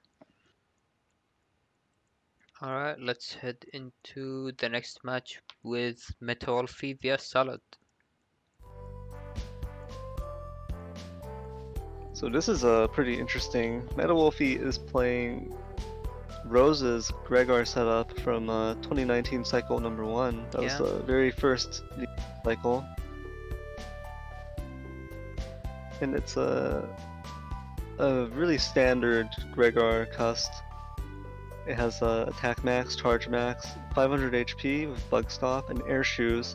So it has a lot of power just built into it. If you can play around the crosses and use the air shoes, then there's a lot of cheese that you can do as well with Geddon in this folder. Yeah. What's interesting is it has maximum defense in terms of the anti-damage and invis. It does not have Sanctuary and does not, I believe it does not have any banish. It has the Grab Revenge. Yeah. Grab Revenge and Q code. It's very strange to have the Revenge and Q code. You usually don't see that. I mean, it works well with Gunner Force. Yeah, it works well with Colonel Force, especially with the Gundam Souls 3. So there's the invis removal from the Gundam Soul, as well as the potential invis removal from the Grab Revenge. Although really you want to have much more area before you start with the Colonel Force. But you could start the turn with the Grab Revenge into Colonel Force. So there is a lot of potential there in code. And yeah, Rose also opted for this Barrier 100 to go alongside the Barrier 200 and Life Aura, so there's a lot of barriers going on. Yeah, so I think that folder was probably trying to go for the slower game, where as Gregar, since your charge shots are your main win condition, you can just camp on defense and just try to go in and pressure your opponent while you have that defense either in hand or on the field. Yeah, it's a interesting folder. I do think the Barrier 100 could probably be swapped out with Area Grab. Area Grabs just have so much value on Gregar when it's being played primarily for the Buster. Yes. But other than that, looks like a pretty strong, pretty typical Gregar folder. Yeah, so going to the Salad, the build that Salad's playing, which is from New Moon 2019 Cycle 4 by Disco. And yeah, so that is another Buster bug build. Yep, this is yet another Buster bug build. And this one also has a very interesting unorthodox chip combinations going on. This one has both Timpani, Fan, and Ice Seed. Yeah. I think we saw that during yesterday's stream, but the Ice Seed and Fan can be a very strong combo, with limiting the opponent's movement by quite a bit and making it much easier to land these Buster Ups. Yeah, and this folder does have a lot of defense as well. Yeah. It has the Barrier 200, Life Aura, and 2 Recovery 300s. It also has 3 Invis, 3 anti-damage, so both players have a lot of defense here. And they both have these recoveries as well, so we can expect the game to be a bit longer. Alright, so let's see how Wolfie and Salad play this one out. Alright.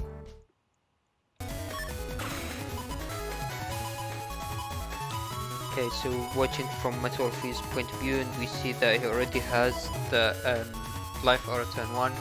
Though he might be waiting to play that near the end of the game.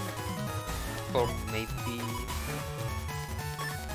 So my thinking is that anti-damage is less useful near the end game because Salt can just remove that with a buster shot, whereas in the early game you can use that as TFC or to protect yourself from anything that could come up. As Gregar, you just don't have the luxury of being able to hold a chip like that.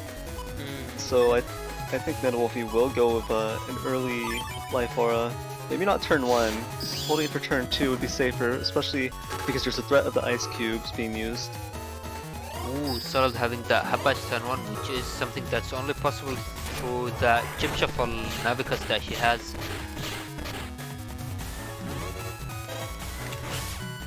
Wow, so already this the ground man did not get that much value because the cracked panels will not be broken. And Salad has the hub batch, so with float shoes and air shoes coming into play. I guess this also somewhat worked against Salad because that with these cracked panels, if she didn't use hub batch, she would have been able to center herself to maybe land that judgment. But the way the game looked, she had to just throw that away. But I mean, that means it was Judgmani X, and she has 4 ways in the folder to regain area, so I think that isn't going to be a big loss.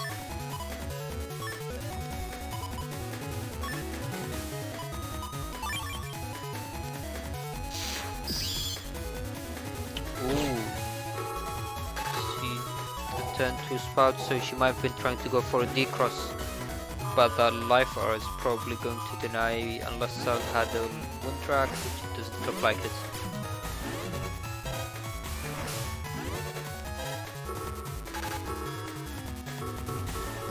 Slow gauge coming up from Salad here. Is a race span from Wolfie misses. Oh, and Salt already used that bug fix turn 2, which is very good as well. Yeah, I mean, this is a Tusk 2 chip shuffle setup, so it is much easier to pull in Hub Batch and Bug Fix, which are vital chips, when you're playing with a bugged setup like this. And I don't think we've seen that full cast as well, so she also has the option if she sees Metal Wolfie going for Beast out.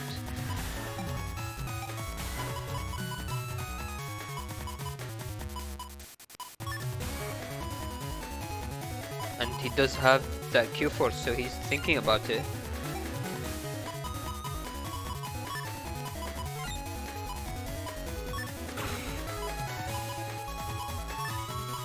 And yeah, I agree with Honor Knight. So Honor Knight's saying in chat that Metal Wolfie going for grass with Element Man gives Salad the option to use her own Element Man with fire and gets basically a free removal on the life aura. Whereas otherwise she might have needed to go into Tangle, which looks like she did anyway.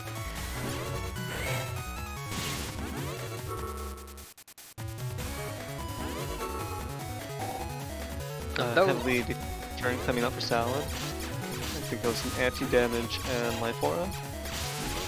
Yeah, this was actually a pretty nice turn to go into Tengu Cross because Metal Wolfie has that barrier to 100 and she can remove that straight away. And there it is, yeah. Ooh, that timpani is interesting. Oh! Oh, wow. Timpani kicking in, that's... It actually stopped Wolfie from moving down and destroying the timpani with that Judge Man. Ooh. I think Wolfie underestimated just how quickly the timpani takes effect. And that, I know that one caught me off guard too. I thought he would have enough time.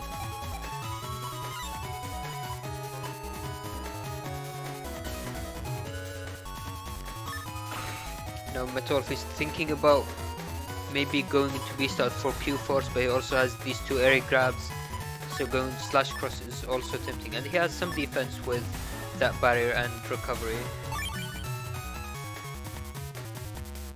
I think Meta Wolfie really wants an area advantage to use the force with.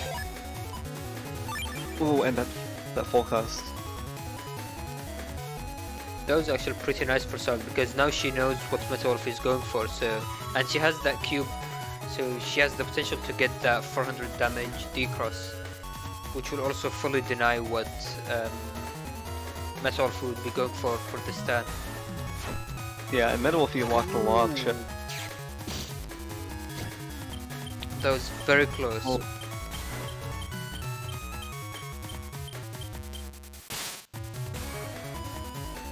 And this will be the confirmed. Yeah. Oh.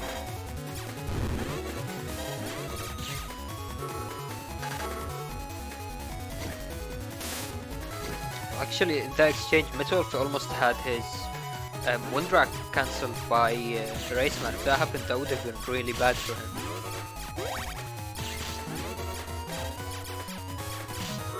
Now recovery coming out from Salad, and at the end of turn, Meta Wolfie ending with one area grab. And now, yeah. So he doesn't have many options left to him here.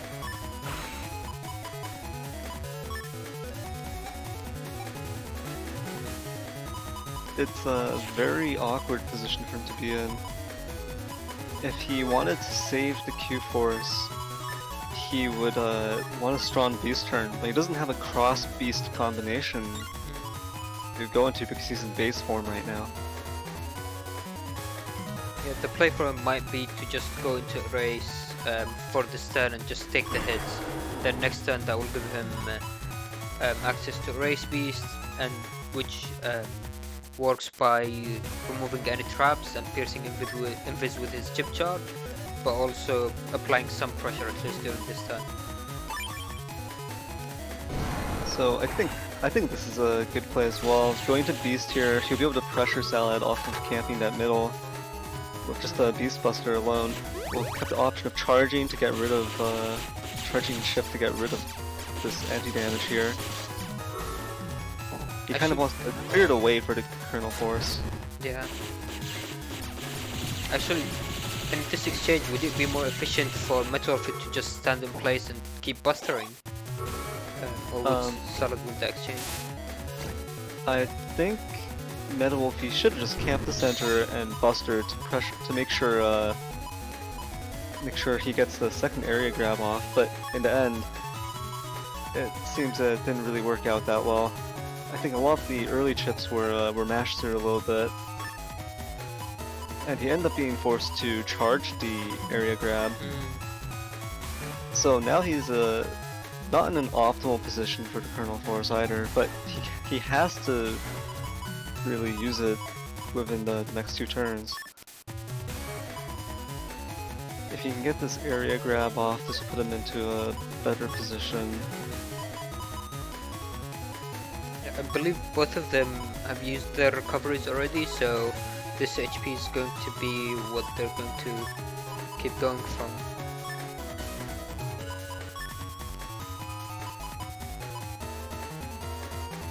Oh, he's thinking about taking Q-Force into this turn. I think he might have Gundal Soul coming up soon because it's been quite a few turns since we started. I think he's been through enough of this folder.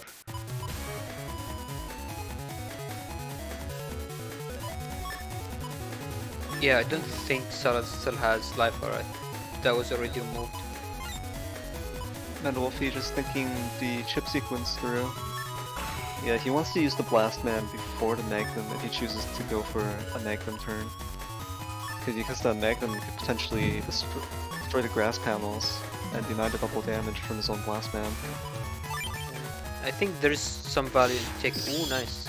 So I was thinking about Tomahawk Cross if Salad might go for that to deny Kernel Force, but it looks like that is out already.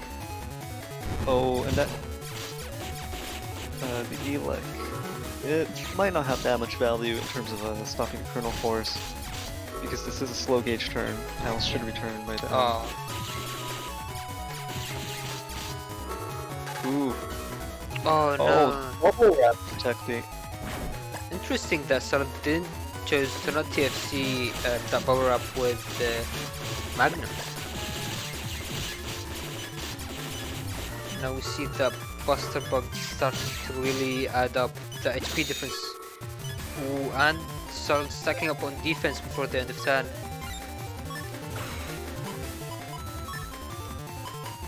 This is a very bad position for Metal Wolfie to be in. Having neutral area with Kernel Force, it's not going to do very much damage at all. And Salad ending with an anti-damage, so he can't even easily try to go for heat to decross first, then go for Q first to Gundam Soul. At the very least, Salad's Bubble Wrap just got popped by the Gregor Vulcan, so it's one layer of defense, but this might just get closed out by the Buster Bug. Chip judging that, trying. Salad probably has Judgment waiting in hand though. Ooh, Invis, let's see that. Oh, yeah. Yeah, unfortunately there's just too much of an HP deficit right there between the two of them. If Man Wolfie had a little bit more, maybe he could have squeezed into the next turn. So it's a very awkward situation to be in Beast Out with slow gauge on like that as Gregor, because a lot of his folder hinges on that Kernel Force, and by going into Beast Out, you're really broadcasting to your opponent that, hey, I'm gonna Kernel Force one of these turns. And so it puts your opponent on edge, it makes them play their defense and play their area control more effectively in those turns. So if you don't Beast Out on the same turn that you're playing the Kernel Force, it can get stopped quite easily. Ooh, the double damage blast, man, right up at the start.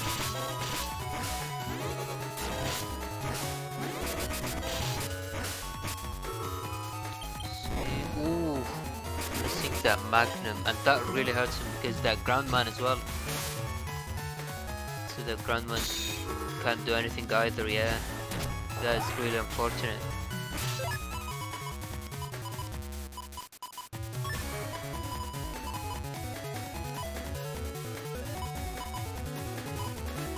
I'm guessing Meta Wolfie was hoping for that one-hit Groundman to connect.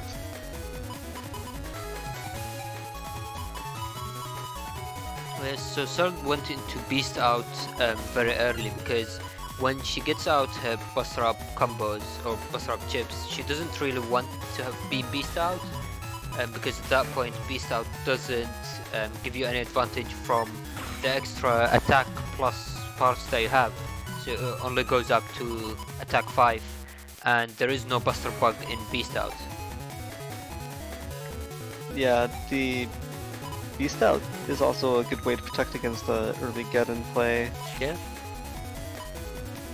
So it's a pretty safe option here. And she still has that chip shuffle, so she isn't worried about losing something like Dust or anything like that.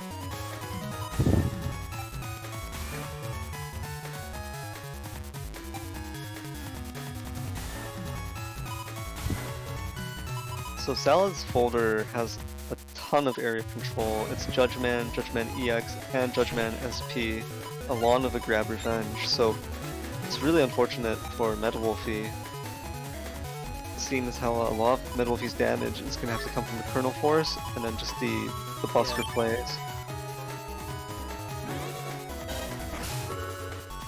Ooh, Habach coming out already. That's a pretty good sequence for Salad. So having that warp step actually makes it a bit more difficult for Meta Wolfie to connect his charge hooks. So this could be interesting. Meta Wolfie stepping down to the very end there to line up a charge shot with that Timpani. This could be bait. If Salad can connect with Judgeman or Eraseman. So if Salad doesn't smash out, then she might be a bit too late because as soon as the animation starts. Actually, maybe it's not as soon as the animation starts. It's a bit. There are a few frames. Okay. There are a few frames where charge is just about to take out off, but yeah, there it is. The timpani. Not getting damage value, but you have to keep in mind that all the while Salad is just chip shuffling. Yeah. Ooh, getting these two recovery 300s isn't really what you want to see that early. Yeah, there would be a lot of wasted value here. And I don't think we have slow gauge up as well, so it does have the option to go for Gedda maybe, but wouldn't be maximum value. Especially with Salad having shield if she stays in basement. I believe Salad has already popped Hub Batch as well, Yeah. so... Oh yeah. So yeah, this Gedda is not going to have any value. I think the best he could do with it is to charge it as the Erase Beast. Ooh.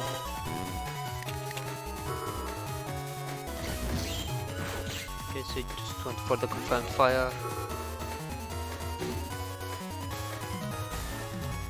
And end of turn rush, so it looks like Sal is probably going to cross cancel next turn instead of trying to get any plays with anger. Yeah, there's not much to make anger plays with other than like a Judgment SP, but I think in this matchup the area control is much more important from the Judgment 1, 2, and 3. I think all three of them being used for area control would be a good idea. So yeah, very likely to be a cross cancel here. Now we see Metalfic going into Beast out. Ooh, Sal stayed in basement, very interesting.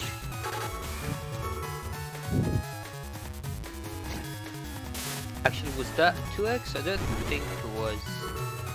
That was not 2x. Ooh, fan coming out and to full cast. Okay, so that was probably why. Ooh, so this is a pretty rough situation for Wolfie. At the very least, it is slow gauge, so there'll be a lot of time to get out these erase tails.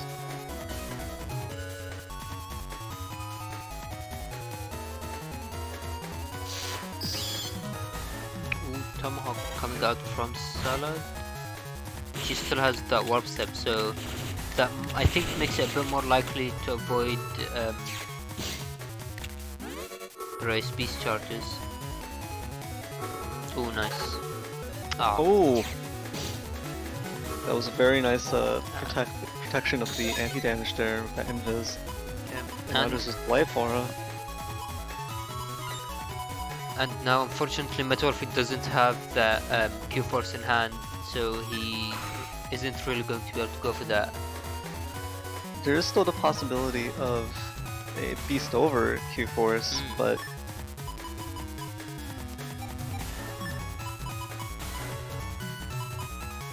that would have to be used as a last resort here, because the HP drain would be fatal if you don't manage to close the game out.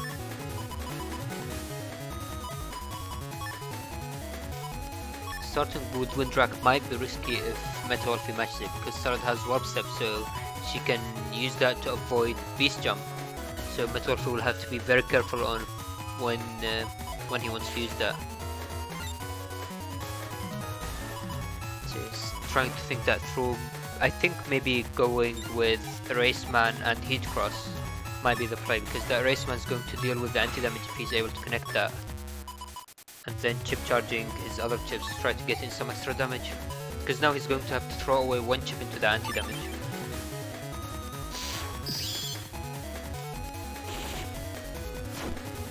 Oh wow!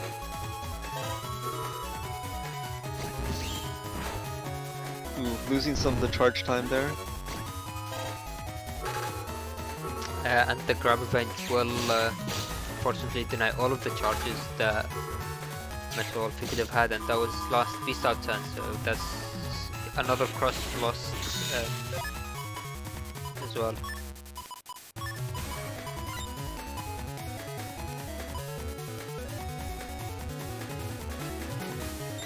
Yeah, unfortunately, Meta Wolfie didn't manage to knock down off the defense and then get the heat beast charge there.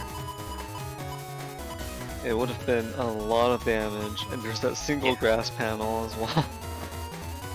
So there was a small chance there of just being able to close the game out almost, but it's just too tough to get through all the defense in time.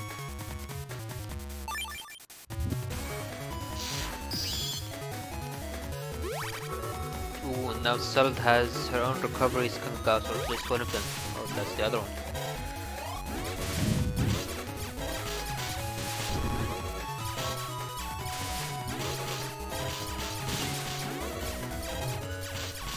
I think Cielael has all of the buster ups out, so yeah, we see all of that damage just coming out. Yeah, you see, even though I think Meta Wolfie's playing this fairly well, stepping away and then landing almost all his charge shots here, Cielael is just trading back into them with the Buster Bug, that Buster Jam. Those procs doing almost, well, basically equivalent damage back to Meta Wolfie here, so both of them are just taking an almost equal amount of damage every time they trade.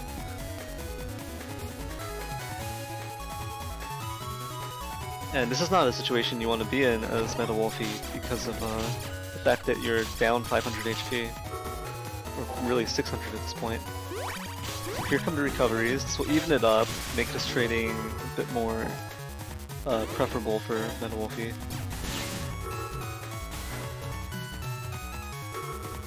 Ooh, barely missing on that race, man.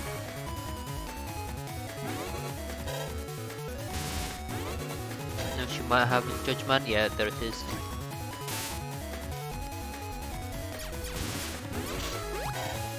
Ooh, the IC does land, and I don't think we've seen Cielael use the fan this game. I think even without fan, this is actually a really bad spot for Meta Wolfie now. He's not going to be able to center himself, and that will give Cielael like just this safe zone.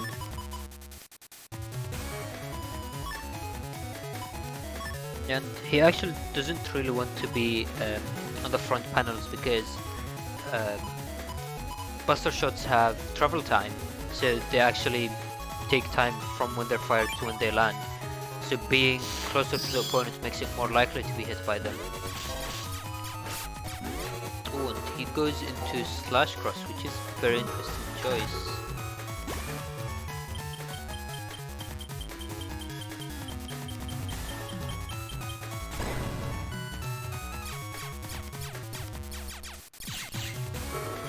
Okay. Manages to destroy this trap.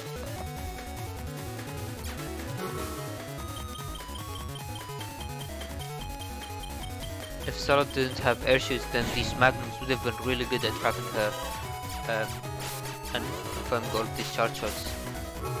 Nice. Ooh, it's the area grab. But against the bubble grab, a lot of damage is going to cut down here. Ooh, manages to squeeze in that extra charge shot right between the blinking and the bubble wrap coming back. And he does have that Q-Force. I think Q-Force might be enough even without Beast out. But obviously it's going to be very risky to take. It looks like he is going for it. This should be enough to close out the game.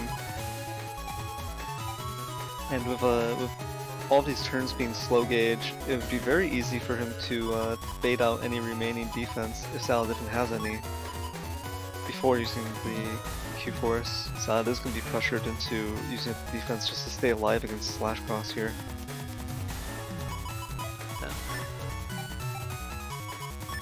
And actually, looking at Cielael's build, I don't see that she has any wind wrap, so she can't really push Metal away even if she uses Judgment. Ooh. Crossing out might have been bad. Oh well. And yeah, there it is. Unfortunately, because of the ice panels, Metal couldn't step back to try to use his Gundam sword. Yeah, and that was just barely enough damage without the Gundam soul there. But again, with slow gauge, there's just so much time to bait out the defense or to finish your opponent off. Just a buster shot there. And I don't think, Metal Wolfie has bug stop, so he doesn't have buster bugs, so he's just going for these 5 damage buster shots, which end up being what made the difference. So this is game 3 here, and you see a very interesting field. Back column grass, and then the front and middle is just poison. If Salad can pull another early hub batch, then the poison will be pretty much irrelevant here.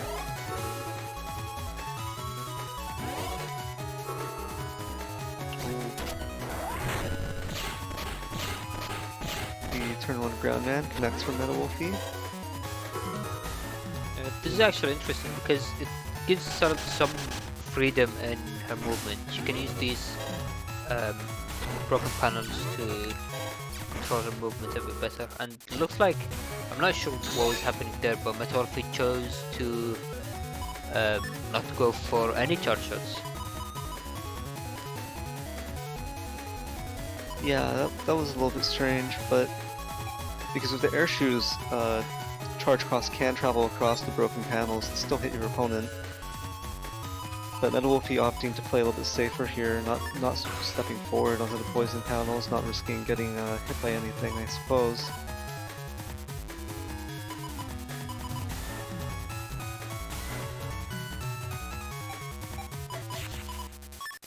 So he does have a few options now. He can go for Barrier 200 or the Life Aura. He does still have anti-damage up on him. So he has some protection against Salad trying to match something like Judgment, but again, as you've mentioned before, using that to regain area is probably a lot more valuable.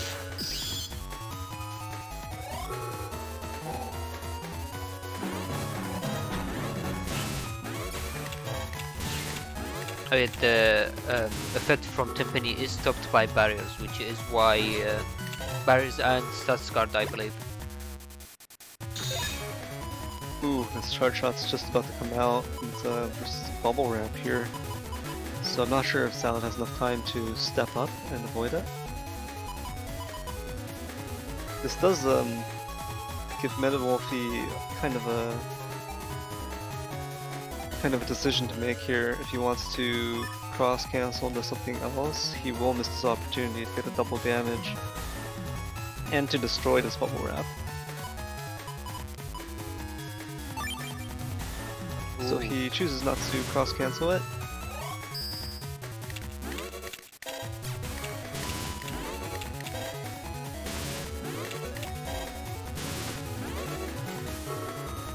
Yeah, warp step making it very difficult for Meta Wolfie to try to land his charge shots.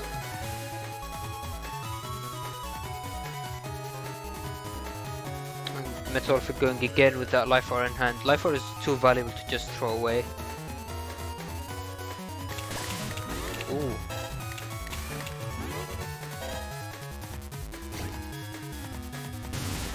Oh, very close. Looks like he's taking it into another turn. So, while this isn't that bad for Meta Wolfie, it's also good for Salad because that gives her access to more chip shuffles. She can smooth out her folder and find the things that she needs.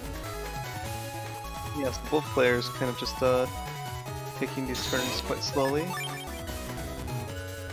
I don't think it's correct for Meta Wolfie to play this passively because by now Salad has custom bug level 2, so she should be feeling the effects from custom bug.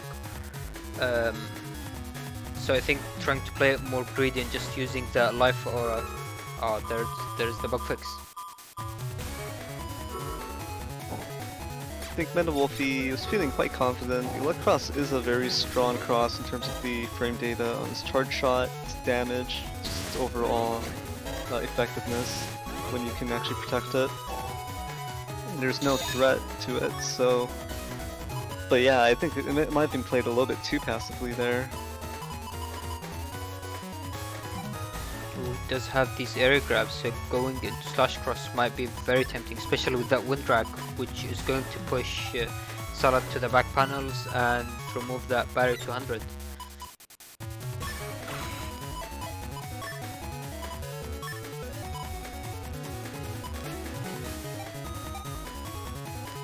Again, as you've mentioned before, as we've seen, Salad has plenty of ways to deal with the plus area, and I think it's quite likely that she's going to be taking at least one judge man into the next turn.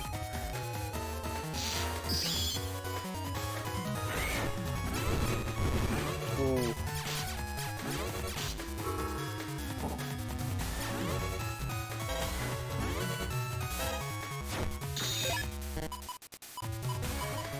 And that's the third area grab in hand. Kind of an awkward spot. It's roughly where Meta Wolfie wants to be, just minus the Kernel Force. I think he's counting on this Kernel Force coming up within his next few turns, of course. Yes. So he's just going to start using chips now. This is what he's been waiting for. With the Erase Tails, this should be good damage. Yeah, and it looks like Salad is somewhat worried about Q Force coming out, which is why we see the Tomahawk Cross.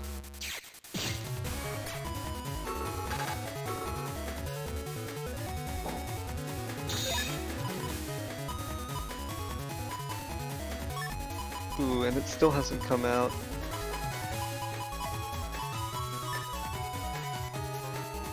That being said, Wolfie does have the two ways of being able to decross, so if he starts with something like get into chip charge and then goes into Elemental Man Blast Man, it's going to be very unlikely that Salad has that much defense stacked. And yeah, looks like that is the play Wolfie is going for.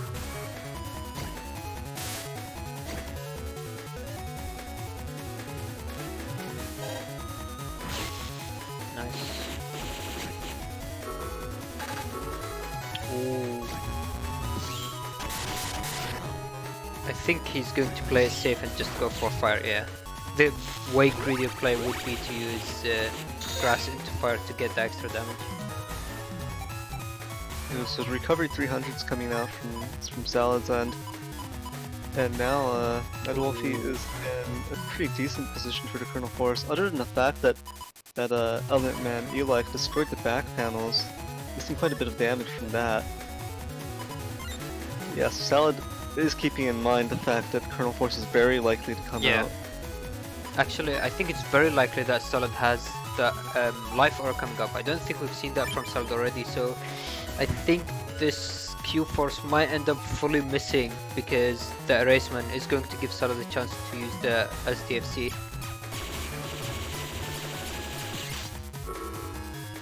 Ooh! Oh! This should be a confirmed Kernel Force. And into the gun of Gun 3, that will finish it off. So I'm not sure if Salad had more defense there at the end. But not having anything ready to counter the Erase Man with, that just led into a paralysis chain. And I might be wrong, but I don't think we've seen that life aura come out. I might be misremembering, but I'm not sure. So Wolfie in chat is saying that she had anti-damage into the life aura, so that was there's very a chip unfortunate. sequencing going on there. Unfortunately, if the life aura had come first, that would have been completely blocked a Kernel Force combo. Yeah, that was actually a pretty long match, so well played to both players trying to keep their focus throughout the whole match, and it can be very very demanding to try to make sure you can react to everything and see what your opponent has, tracking what they've used already. So there's a lot that can be going on. So very well played to both players, just keeping going for that long match. Yeah, well played to both players. It was a very long set, but a very interesting set between these two different builds as well. Alright, so going to be heading into the next match, which is Mars vs Amden. I believe we've seen both of their setups already. Yeah. And in fact, both of these setups belong to the same player. Ooh. I wonder who So that this is. So this is really a battle against yourself here. Yeah, I mean, so this is one of the things I really like about this format. I mean, it's also a really good format for people if they want to learn the game, because it lets you play what other people have built, which might be difficult to start with because you don't really understand the choices they made. But once you understand that, then it also helps you become better at the game. So it works both ways. But it's also really interesting for me to see how others play in the folder that I made and how they might adapt the things that I had and even come up with things that I didn't have in mind. That's definitely a positive way of looking at the format. Personally, I just see the format as a way to inflict my pain and suffering on others. But alright, I think the way these two setups are going to interact should be pretty interesting. You have a lot of damage in both, but they are very different in the way they come out. Yeah. So it's You have good. the combo-oriented B code versus the G code, which is really playing off of the triple Giga setup. Yeah, it's going to be basically DPS, right? So while Mars build doesn't have any recoveries compared to Mden, he still has a lot of damaging options. We see that B-Banish combo, all of these fire into grass chips. Yeah, so they're both very strong and they actually have decent amount of defense. Alright, let's get into it then.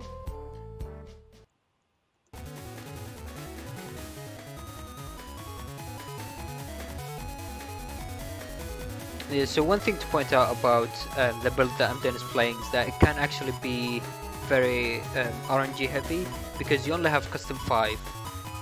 So if you get decrossed early, and we see that Mars is running 2 machine gun 3s and the erase man, so getting decrossed from dust early can be very rough because you have a lot of different codes and a lot of chips that you're looking for with such low custom. But I think it's very fun folder to try to play and to get to work.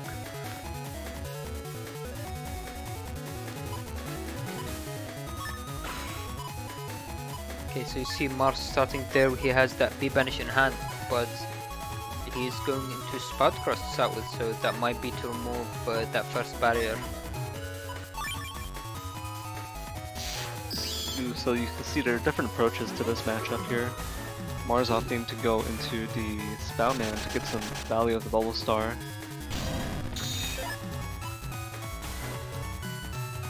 And an immediate Wood Dragon into Full Cust coming from Mden here.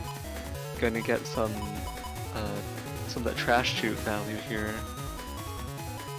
So managing to protect the Dust Cross with a fast barrier and this Full Cust here, making sure that there's no early machine gun to take it out. Whereas Mars opted not to even go into Dust Cross, just also afraid of losing it as opposed to a machine gun 2 coming out from Mden. Yeah, though I think it is interesting dynamic in this matchup because we have public setup, so both players can see what the others have. So Mars looking at Mden's build, he sees that wrecked full cast and custom 5, so he might expect a full cast, that full cast to come straight away and try to get advantage out of it. Ooh. Yeah, there is definitely a mind game going on there, and kind of a game of chicken in terms of how that full cast is going to come out, and who's going to get value out of it, whether or not Mars will miss the value on it. This Judge Man's going to get back all of this area for Mars, and also do 60 damage from the books. Ooh, meteor for 3, 4 hits, I think. That was pretty nice.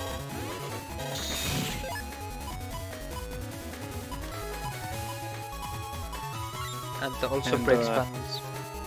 Yeah, and then still has 2 more gigas to use, so it's kind of a rough situation for Mars, considering he only has 1 Giga. He's outnumbered 3 to 1 here, and his 1 Giga is not a damage Giga. Yeah. So a lot of damage has to come from these chip combos that are in B code, and the SP chips, the SP natty chips from B code. Yeah, I mean, but we do see that B banish combo, which if he decides to go for, that could be more damage than both Gigas that Amden has. So let's see if this cyber. Ooh, nice movement.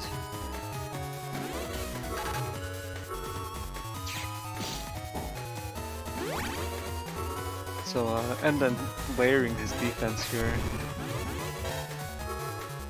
I think that might have been a bit too early. Oh, and ends up missing, unfortunately.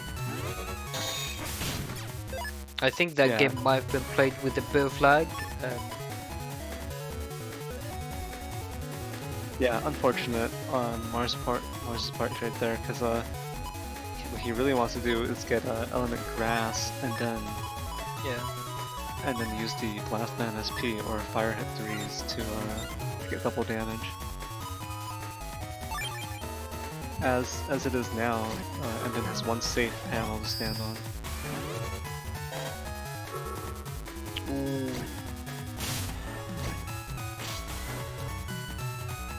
Oh no, that was taken back. And the base are normally connecting as well, so that's the second Giga, which will bring down Mars to 50 HP.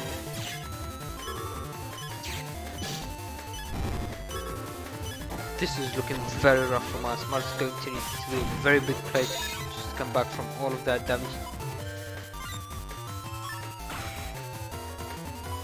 Okay, so he's going into Tomahawk, so he's thinking about that B banish, maybe starting with a machine gun to deal with any anti-damage that might be used at the start of turn.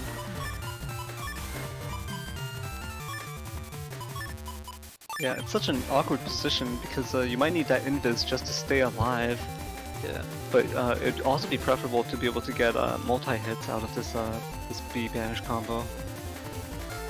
That would be a quick way to completely reverse the game, but even without it, it will be a lot of damage. And the middle panel is still broken, so a broken panel can't be used for double point, which means that grab banish isn't even going to work if he just used that immediately, so he's probably waiting. Okay, got fixed. Nice, gets the time freeze in this. Ooh. Let's see, is Mars going to wait out for Beast Buster to come out? Because Beast Buster is the prime target. Okay, looks like only 1 B high. Ooh! That was quite a bit of damage actually.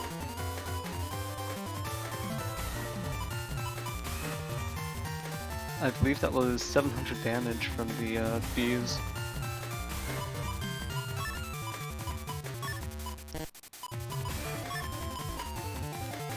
So Mars again is trying to take his defense. I think it might be better to start with the anti-damage, because keeping invis as the backup means that it's more likely to stay and it can protect you for longer. Though it looks like he's going with full defensive turn with life orb being his second option. Ooh. And it looks like this was the right play, as Emden had his own invis and his own life bar. Okay. Both players opting to use their defense. With the important point here being that Mars has win rack at the very end here, he will be able to remove it and set up for charged boomer plays. Oh, and this is a position in which Emden can't escape the Blast Man SP. So that plus 1 SP doing 500 damage is looking really nice, but unfortunately that will give flashing. So if Emden is able to survive just a bit more and remove that life aura, then it might still be very close. Ooh. So Mars was he blocked in the Protoman SP first with the intention of sacrificing it in a TFC chain. Oh no! Ooh! Oh, Emden almost managed to make use of the invulnerability granted by Ground Beast charge shots. The Ground Beast charge, the chip charges, I mean. to avoid almost all the damage there, but in the end, a Boomer comes in right after the Bubble Star. Yeah, that was very scary at the end there. And now we're heading into game 2 when we see that Mars going for the immediate Tomahawk Cross, which is going to be a bit risky. Because, oh, there it is, yeah. Yeah, and Mars pays the price for that. An immediate 480 damage at the loss of a cross that he really needs to put out maximum. And avoiding that machine gun with just 2 panels, though that first barrier definitely was doing a lot there. Yeah, so and then avoids the D-cross there thanks to it. You know, Mars is stuck. He has all of these wood chips, but unfortunately no Tomahawk Cross to go to. Especially with the B banish, that's going to be very rough. Which looks like Mars deciding against using that as a combo at all, since he doesn't have the 2x to go with it.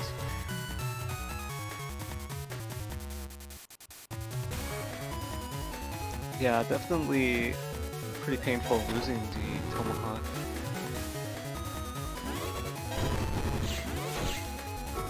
Oh, but he does have that full area, so both of these bows are never mind. Oh, one of them So still the connect. second Boomer misses, but yeah, and then does stay in the center, dodging one of them.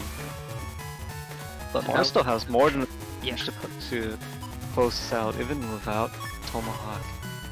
Just he has to get some mileage out of this grass fire combo. Yeah, and so far they're only 100 HP difference, but Emden started with a lot less HP. Started with 500 less HP, and Emden has the 2 recoveries still waiting in his folder.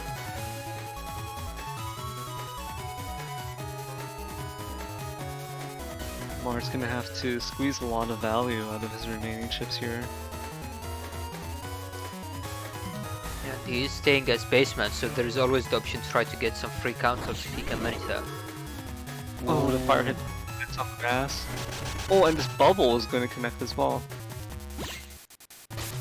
Yeah. And then going back to that max area. Nice.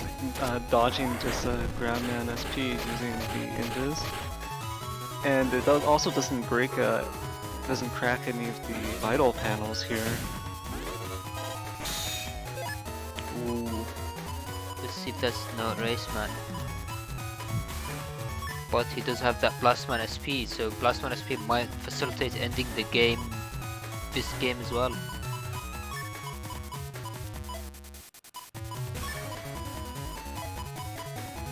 Yeah, and Mars is just thinking through chip sequence here, thinking what's the best way to try to confirm the Blastman SP. How much defense is he gonna have to fight through here to connect this? Yeah, that being said, he doesn't have any of his own defense, and I don't think we've seen Meteor Knuckles or the base anomaly, so both of them still have a lot of damage to come out. That's true, but unfortunately for Emden, the nature of this multi-code chip means that he's not gonna have enough damage on this turn at the very least. Ooh. So Mars doesn't have to worry about that. The recovery coming out. Barely missing the hit with ice. Oh! Oh no! And there's no defense to stop the Blastman SP. There it is, 500 damage, just like that. Mars has only lost 100 damage since that turn where I think he got decrossed.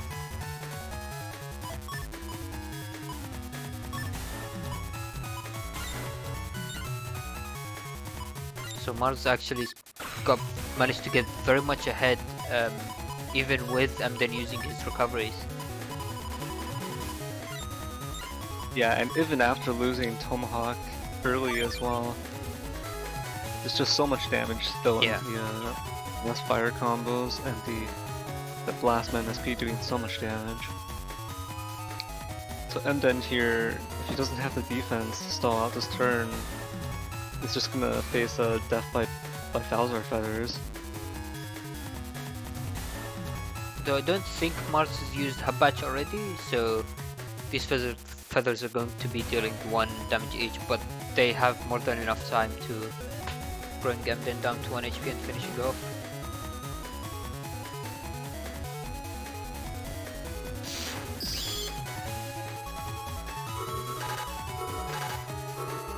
Ooh. And that should be game if Mars Yeah. can connect it. And he does. Double damage decross, not that the damage if it matters anymore. Wait, why was he still flat? Oh.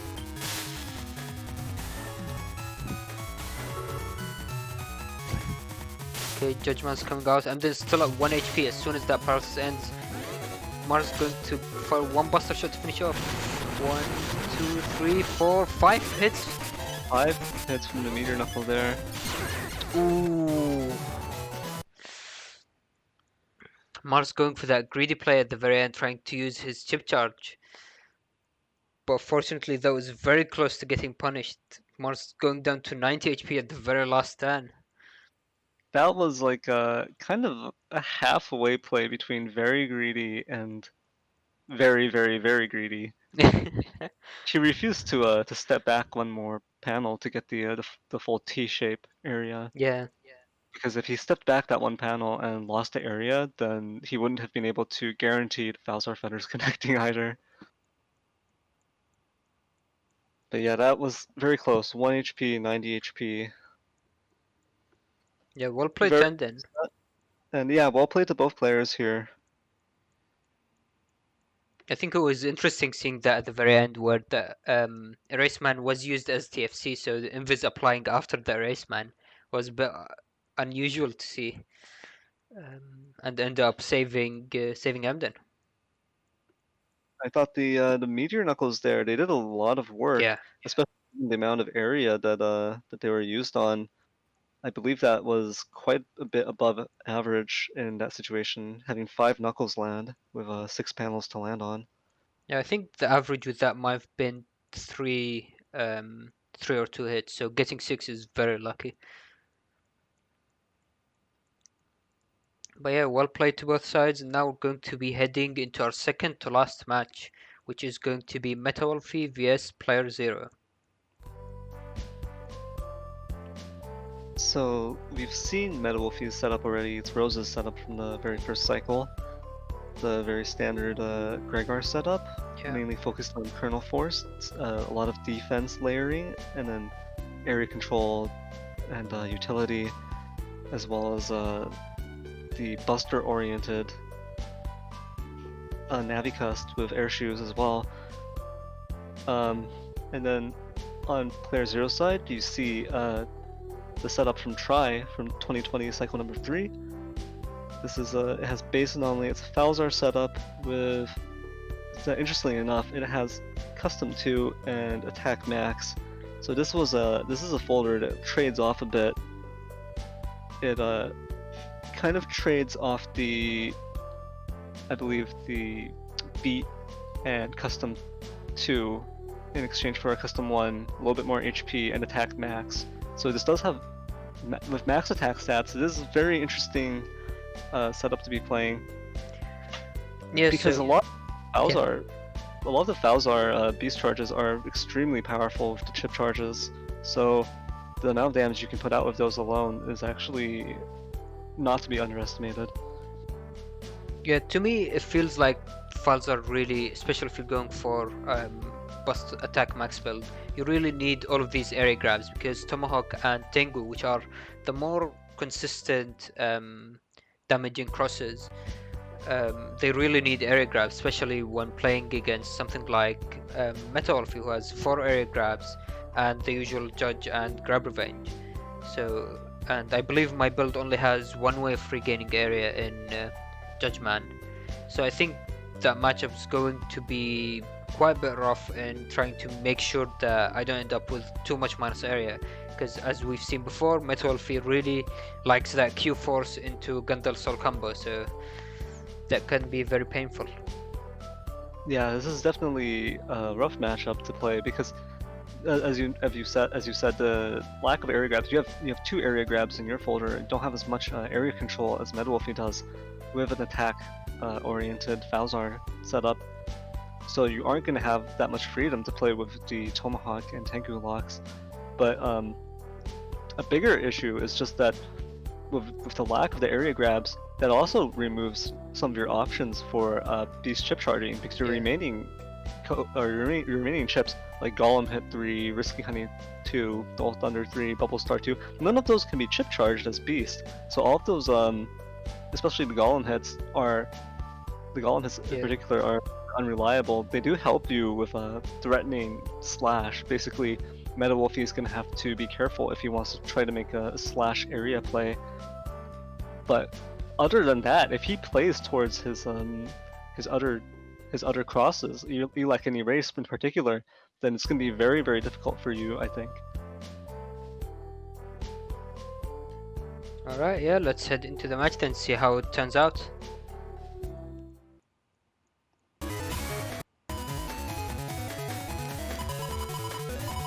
Okay, so we see that Metalf is already starting turn 1 with the Gundal Soul, which isn't actually what you really want to see, because as per usual when you have combo pieces, you want to see them together, instead of at the first turn where you have to wait out until you get the remaining of your chips. To be honest, I think Gundal Soul is, even just by itself, a really strong chip here. The issue here is that trying to confirm it can be quite difficult, which is why when you use it in conjunction with the Kernel Force, they work together so well. Yeah. And though, now that you mentioned that, Metalfree does have 3 magnums, and that's one of them, so he could have tried to use one of his magnums to lock me in and make sure to confirm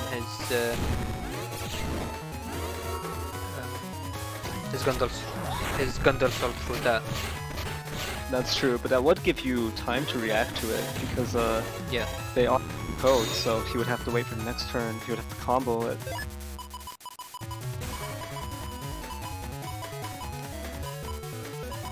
You see again, he does have quite defensive hand into this turn.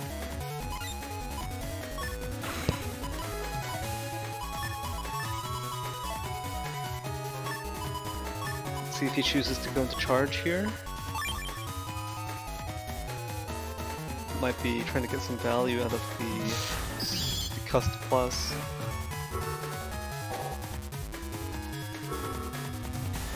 Oh, and it looks like I decide to stay in without going to Tomahawk or Beast out, which might be risky with these broken panels. Though it looks like they got fixed as soon as the turn starts. So this Blast Man connects here. Ooh, and he managed to pop the anti-damage right there. Life Aura comes out into an Erase Man. Meta Wolfie not gonna get as much value out of Charge Cross here as he hopes, unless he is willing to just tank the damage that comes out after this. Another option would be to Beast, but it's a bit of an early Beast play. He does have Kernel Force already though, so yeah, the potential is there. Yeah, he's thinking about it, and he's going to Beast to cancel the status, and then try to go for more area play into the Kernel Force probably in the next turn. yeah. Though I think that is the greedier play, because if he's going to Beast out, then that's wasting 1 turn of Beast out until he can deal with that Life Aura. So going to Erase, having some defense, then next turn maybe he'll get that 1 drag, or he can use some of these chips to chip charge to deal with that Life Aura. Yeah, I think that's a safer play as well, and the thing he needs to keep in mind here though is that you do have Tengu Man. I don't think you've used it yet. Yeah, and So actually, I believe that Tengu Man is my only way other than Tengu Cross to deal with Life Aura. I don't have any Wind Drags. Ooh, but he does Life Aura on this turn. And this signals to you that it's going to be a defensive turn for him. Ooh. Oh. The timing on that can be fairly tricky. But exactly because he has so much area control, that's what actually made it possible to land that. Because of the travel time when being pulled to the front, Yeah. that gives you enough for the golem hit to land. Oh, and looks like he does get that wind drag, so he's thinking about going to the Q-Force full combo, which would be more than enough damage to finish off the game right there. Yeah, and the fact have the life aura out like this means that you don't have any defense to stop the erase man after this wind rack. So it will be a confirmed. Oh, okay. So it will be a confirmed Eternal Force as long as you can land this. Double damage. On the Just one hand. Yeah, unfortunately only one hit, so 140 instead of 280. But the Kernel Force combo comes out, close it out. So the area control, the control of the Q Force into Gundam Soul is just too much. He basically had a perfect hand there for the Kernel Force. The sequencing was a bit strange, just because he was forced to deal with the defense you had on hand, but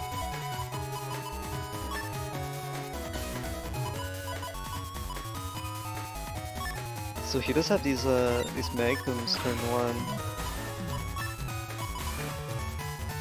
Looks like he's thinking about going for them because he expects me to either go into dust or maybe he wants to use them to deal with that holy panel starting in the middle, which you can barely see through that first barrier. Ooh, so he kind of makes the right play here, only locking in one magnum because he chose to go into Tengu instead of dust.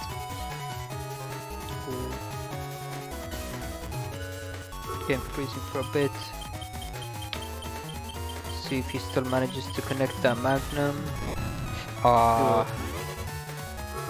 Oh, but he does get rid of the holy panel anyways. So the value here is not terrible. Ooh. And then the erase man connecting as well. Into another golem hit. Oh, so both golem hits landing. That's extremely good value there. But now this means that Wolfie is free to go into SoulXCross, and he does have that +1 area and can pressure Tengu. So if he pressures Tengu for D-Cross, then he has that that Geddon to continue with.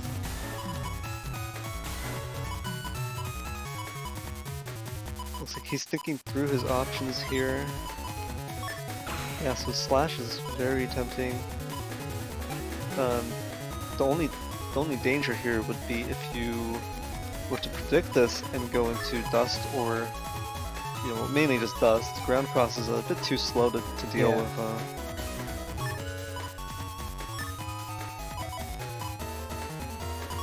And he does have that magnum as well, so if he can connect that and I go into dust, then that can be very painful. This is a interesting chip sequence for him. He's gonna start off with this barrier 200, but you're just gonna pull it right off of him. Ooh, probably into that Judge Man though. You won't have a chance. And then Element Man just for the extra damage and I believe slightly longer paralysis. And yeah, there it was. Wow, so you didn't even have a chance to pull off the barrier 200 here, so you're gonna lose this damage to the barrier 200. And it's on top of a holy panel, so it doesn't even get destroyed. There was an area grab at the end there, but it was too far. Now Wolfie is considering going to Beast Out. SoulXCross has the highest damaging chip charge, but unfortunately it can be difficult to land. But he does have that Magnum and Geddon to help confirm that.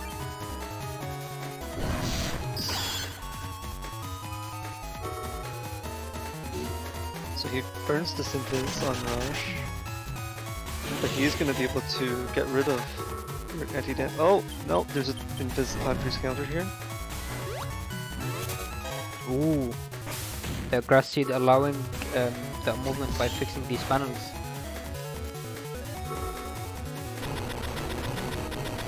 So Gaddon comes out.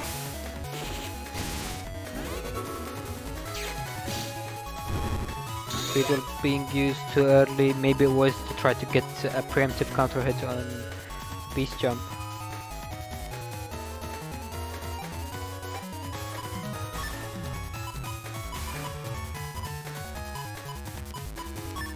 It's a tough situation for player 0 here, being stuck on his front panel here. It's gonna force you to Beast if you want to avoid taking a lot of free damage. And free damage versus Gregor Beasts tends to be lethal damage.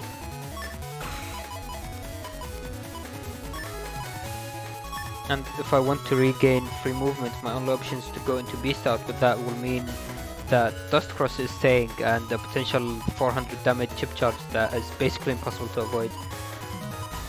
Or at least impossible to avoid consistently.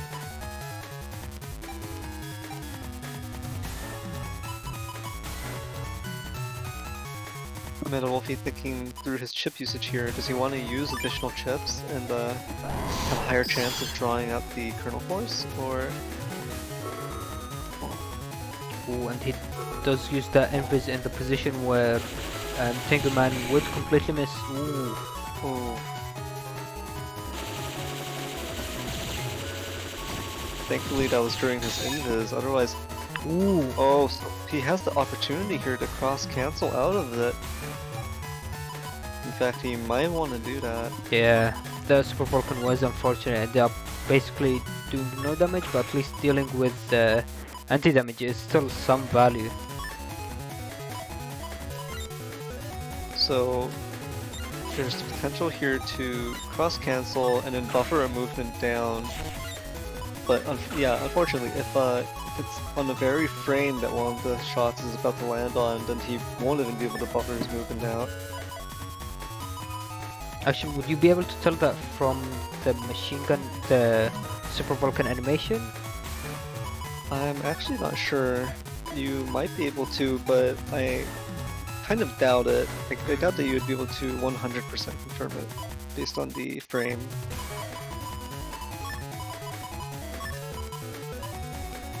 And we see that he doesn't have any defense either, so just starting with that recovery.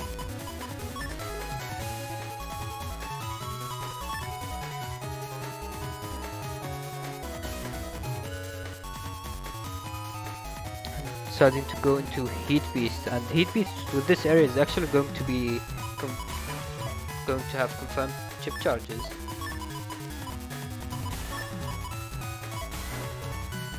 Yeah, this area is the perfect shape for both Elec Beast and Heat Beast. Though I don't think he has like to use Stun. I can't remember if he already used that. I feel like he might still have it available. I believe he's used up Charge, Erase, and Slash, and now he's on the Heat. So I think Elec might be his final one, but he might want to save it for after Beast. Ooh, looks like both sides decided to cross cancel.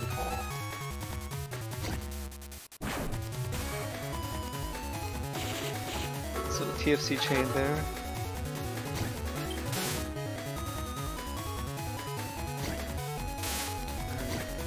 Wolfie does have that Windrak ready for the immediate removal, but he needs to make sure that connects.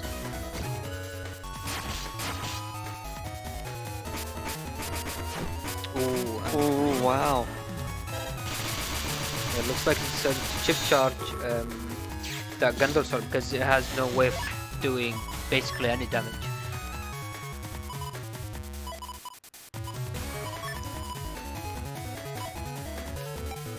Ooh, but looks like he does have very defensive heavy turn with both recoveries or life or feed size to go for that.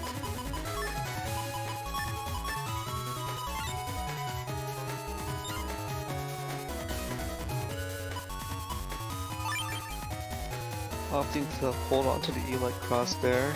You are in Tomahawk Beast, so if you manage to pull off a chip charge, it would be extremely painful for him.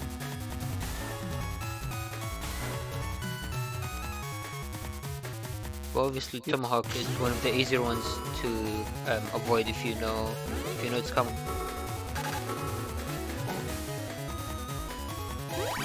And there we see the 2 recoveries.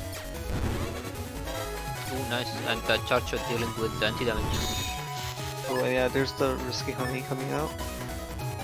I do think that's part of the other reason why he was a little bit reluctant to go into e-bike right off the bat.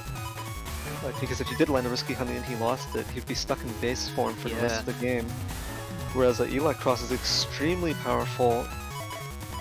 Even with neutral area, its damage is not dependent on area, its frame data is very good. So it's hard to avoid the JoeyKobalt charge shots, and that could prove to be what he needs to close this game out. And he does have the HP lead, so he's thinking about taking that defense with life or and slow gauge to try to give him more of an opportunity to land his charge shots and try to confirm his win.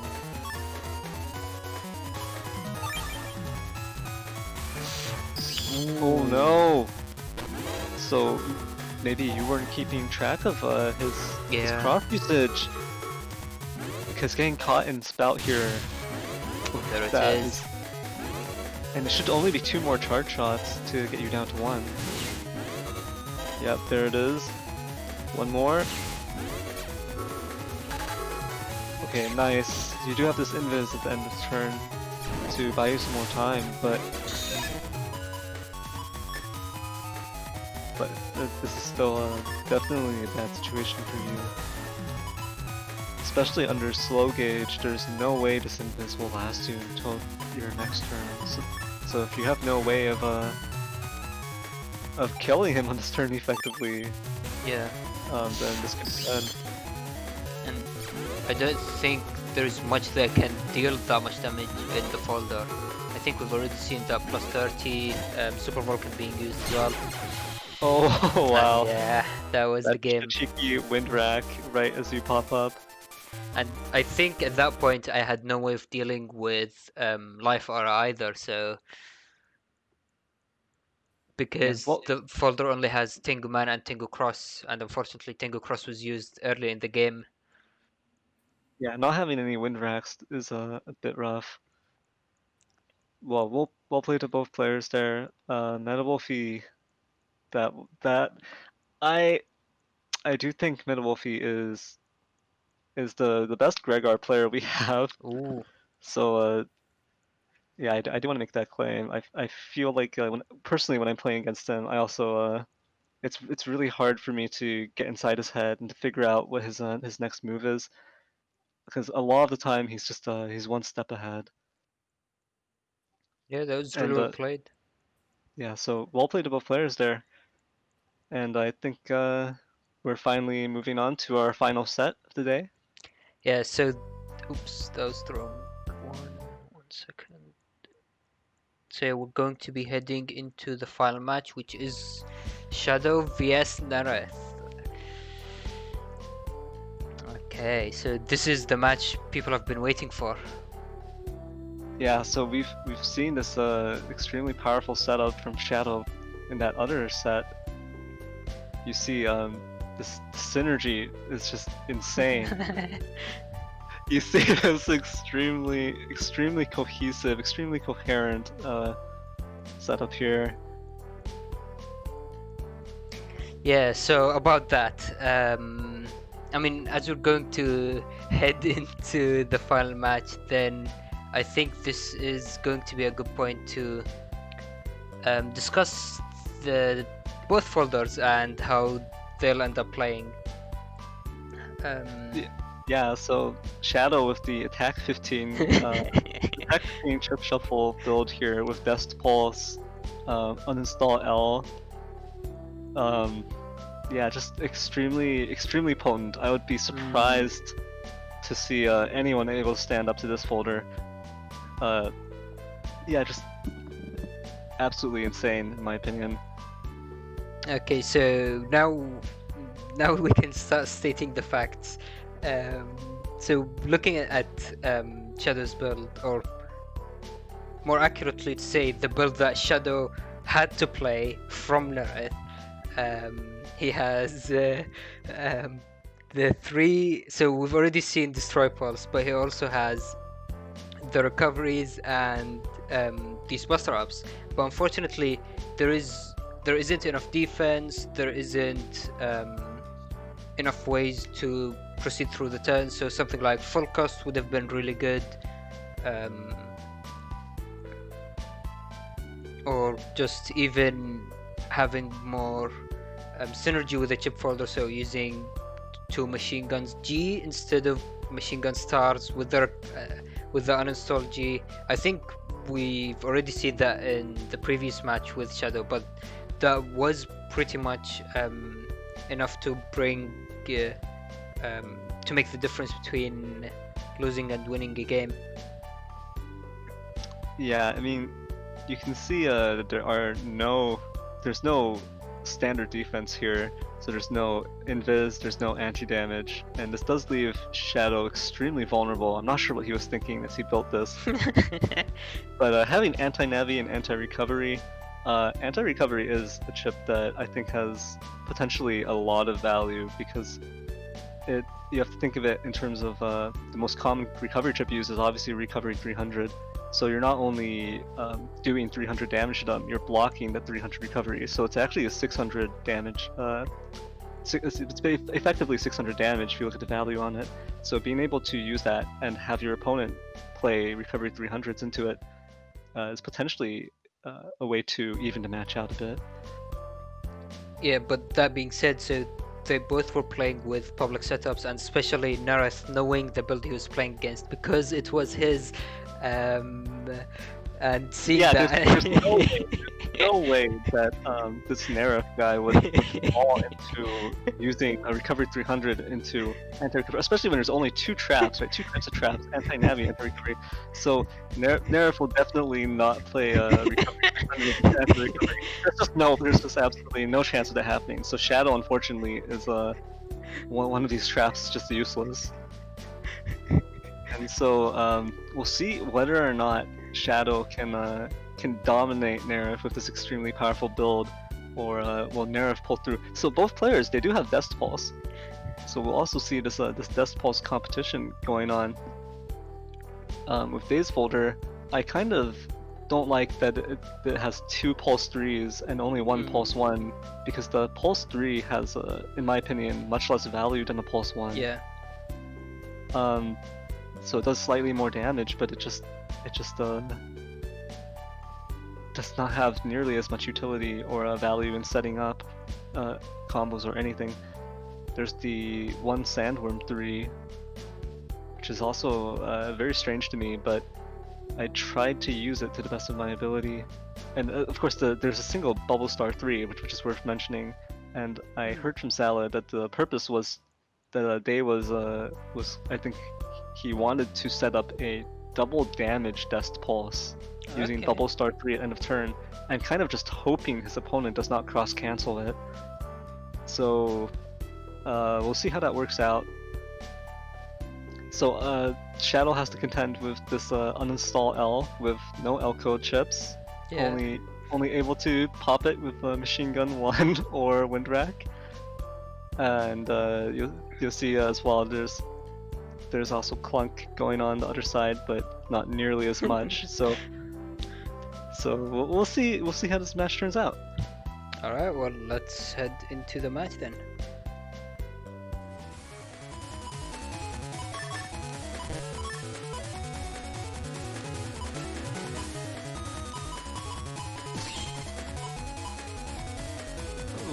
Weird choice from Shadow there, keeping the Sanctuary and Grab Revenge. Yeah, I mean, I mean, I don't have too much area control here. So with 3 area grabs,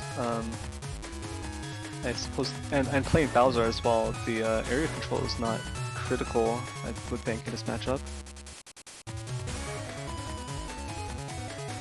I think one thing to point out is that the build Neryth is playing has Destroy Pulse 2 has another Destroy Pulse 3, which isn't ideal, but it's also another way to potentially try to confirm that Destroy Pulse, whereas Shadow only has that one Wind Rack, so if that one Wind Rack misses and anti-damage comes up, ooh! Speaking of Destroy Pulse, comes out, throw away, turn 1.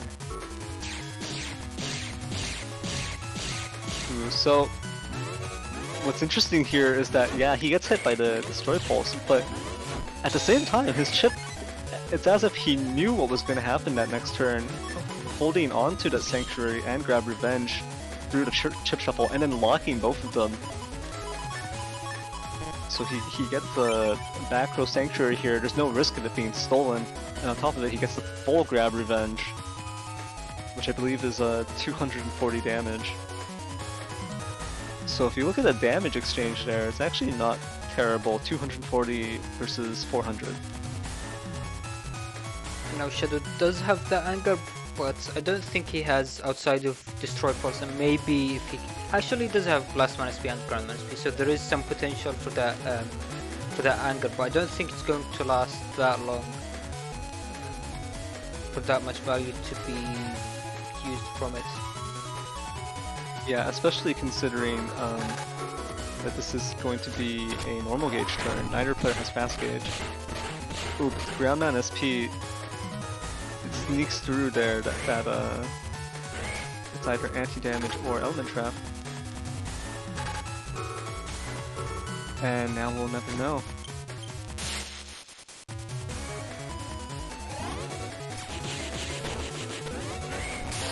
Ooh, that Sun one does connect though.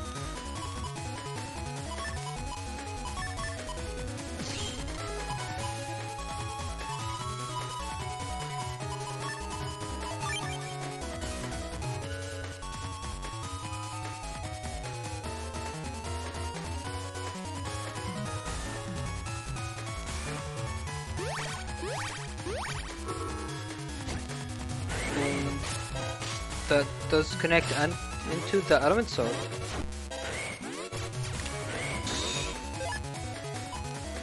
And now we see the effect of that Buster Bug starting to stack up on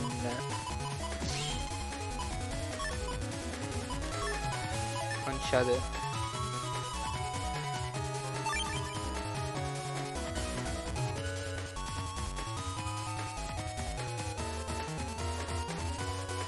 Yeah, Shadow in a rough spot here, not able to full hub match or bug fix yet.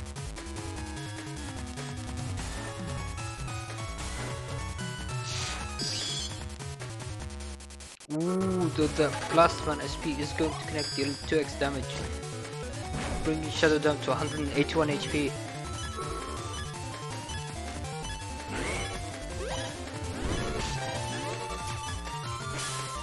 And now the Buster Bug is starting to slowly tick down. If he goes down to 1 HP, then a single Buster Shot would be enough to finish him off. And he does have that custom HP bug, so this is going to be very rough for him. No, he threw! I think he might have thought he had the chip shuffle still and wanted to keep these chips. I highly doubt he wanted to throw away his recovery 300 when his HP is going that low. Yeah, this is looking extremely rough for Shadow. –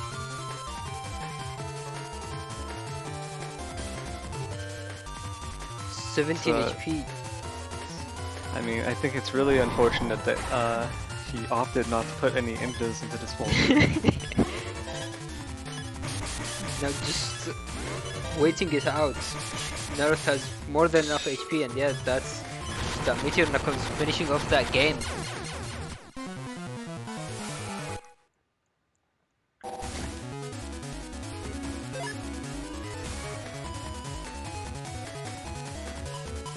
Okay, we see him starting into game 2 and doing that shuffle. Unfortunately, only getting one of his Buster Ups.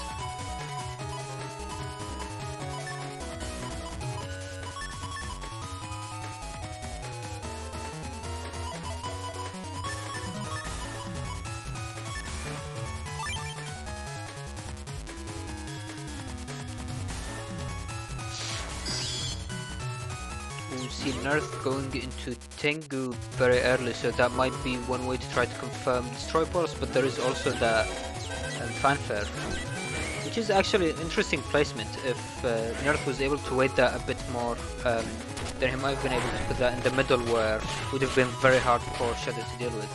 Ooh, I guess he had that fan as well. Yeah, unfortunately I didn't end the turn as soon as the Crust Gauge filled, so I did get clipped by the machine gun here.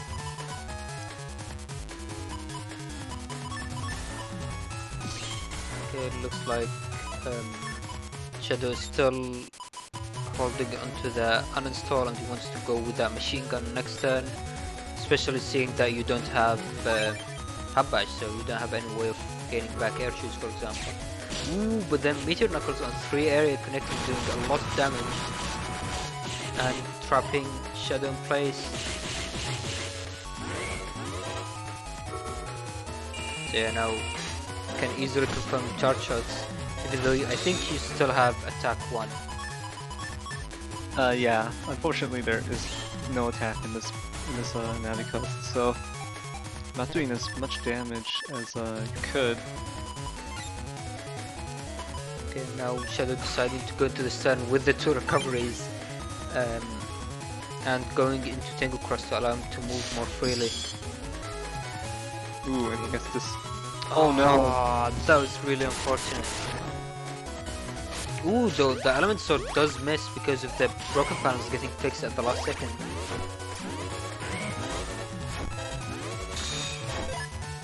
And now yeah,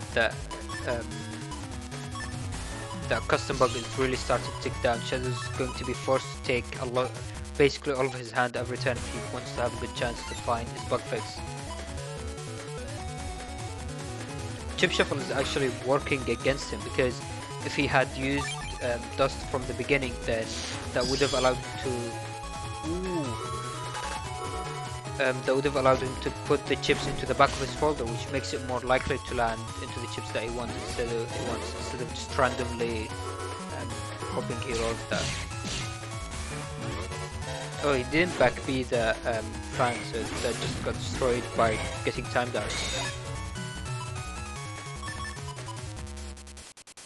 Down to 3 chips here in his cost. Ooh. So he's gonna have to pull the bug fix soon. Or even just Hub Badge. Hub Badge would reset his custom to 8, which would give him more chances to look for bug fix. Yeah, that's true.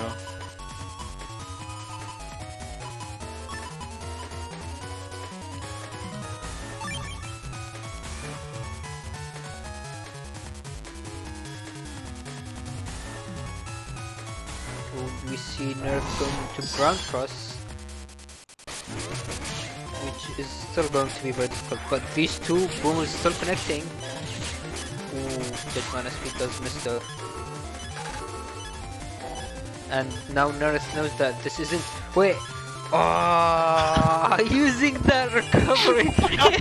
I was just going to say that!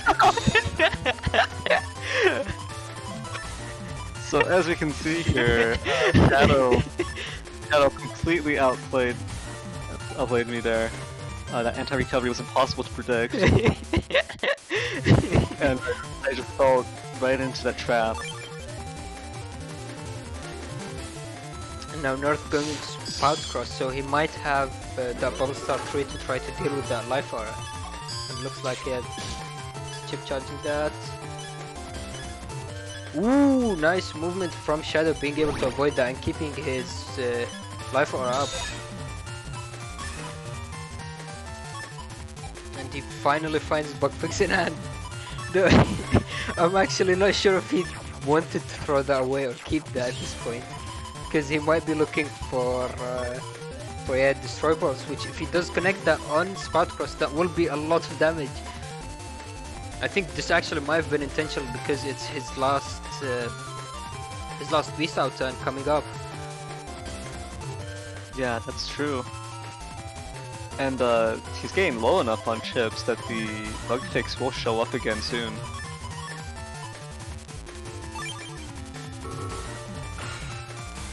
Ooh, looks like Neryth decided. Ooh, the element sword. The sandworm ends up barely missing. See if that Windrock connects to confirm it. It does, and that Destroy Pulse comes out. And now all of a sudden their HP is very similar. But unfortunately Shadow still has no defense compared to the anti-damage that at least Neryth still has up. That's true, but you forget. This is an attack 15 build, so how much value will this anti-damage really have? Actually, that could be Element Trap. I don't think we've seen that already. But that should be pretty easy for Shadow to know, because especially with Bug Fix coming out and his final last and finally his last Buster Up.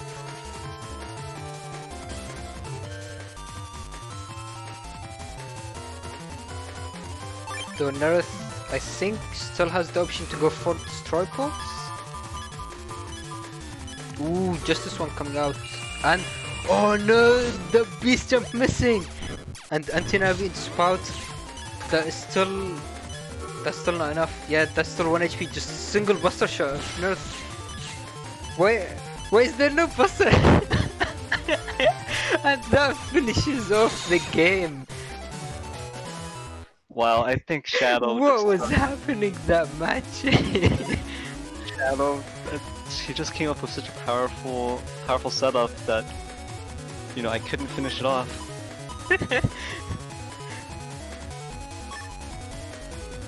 Again, looks like finally we have Shadow starting with that Bug Fix turn 1. And he isn't even going to chip shuffle, he wants to keep all of these chips in hand.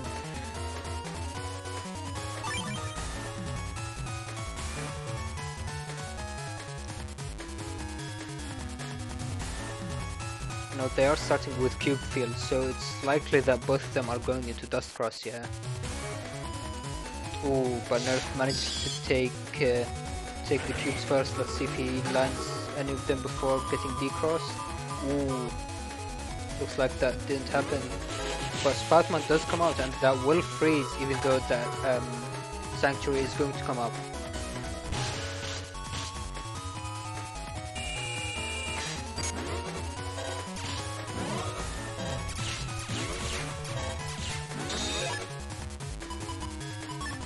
I don't think that Grab Revenge is going to be doing that much, because another player, oh actually Neryth is playing 3 area grabs, which is a bit interesting for a Destroy Pulse build. Yeah, I mean, I think the number of area grabs is alright. It's because you want your own area grabs just to counteract your area grabs anyways. Ooh, and we see Tomahawk, so there might be an area grab play coming up, but that Justice one dealing with that Sanctuary immediately. Nice, being able to land that Grand piece, still doing decent damage. Ooh, oh no, and the second one's coming on the way as well. Bug Fist has already been used, so I don't think he can completely avoid that. Yeah, Shadow would have to Beast or Tengu and then step down, because there's no way he can step back and then down in time. And obviously doing movement that would be predictable makes him more susceptible to getting hit by an Erase Man or maybe Elements Man into a follow-up, so that can be a risky play. Ooh, and he's thinking about taking that Muramasa, so yeah, going into Beast out makes sense. Ooh, nice! Even though the Poison Seed ends up being thrown into a hole and not doing anything, connecting that Muramasa is really big.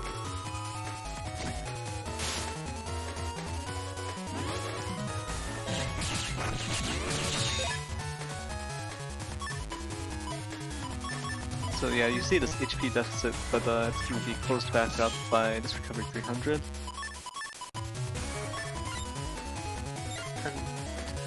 Shadow still has the Anti-Navi, so I don't think we've seen Blastman SP.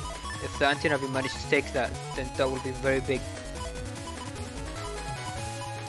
Ooh, Sandworm comes out, so we know that's J-Code in hand, so no last one. But Shadow's HP is getting very low. So yeah, he needs to use that recovery. Ooh, and we see Shadow's Blastman in hand, and he does have Machine Gun to deal with that trap that Neryth has up.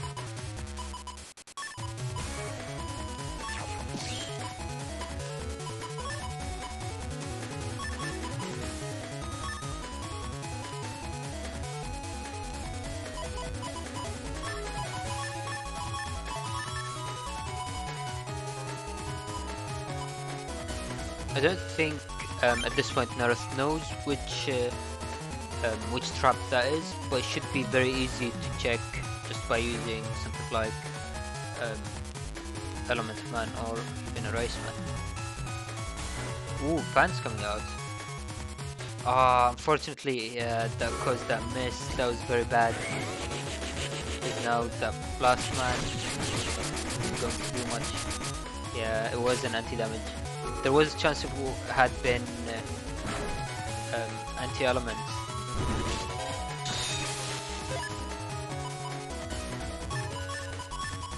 So it looks like Shadow finally pulls the hub dash. And I think he might be close to getting all of his busters out.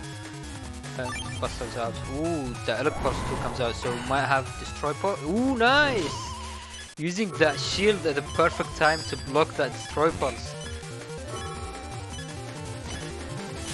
I think that Destroy Pulse was very easily confirmed if Neryth was just mashing from Elec Pulse 2 into that Destroy Pulse.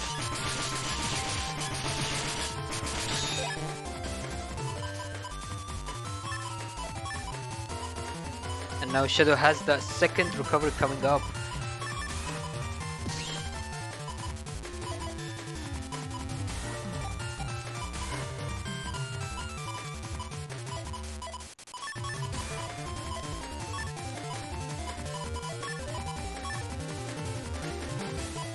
It looks like he's deciding to start with Buster Up, though that might be risky because we still haven't seen that Meteor Knuckles.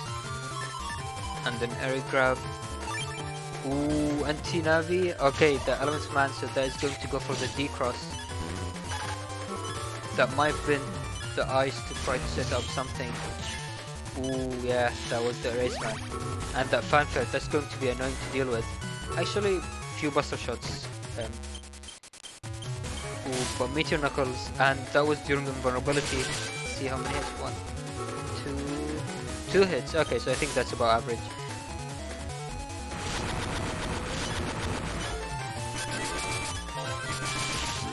But that, yeah, so Shadow still has HP deficit, but he does have that Destroy Pulse in hand. Wouldn't be quite enough to finish off the game, but it would make it very close. Although he is going into Beast Over for that. I'm not sure if that's worth it. Going Beast Over is very risky, especially with Neryth still having Beast out. So it is a Buster Up folder against the attack 1, so I feel like he should be able to close it out even. Ooh, nice.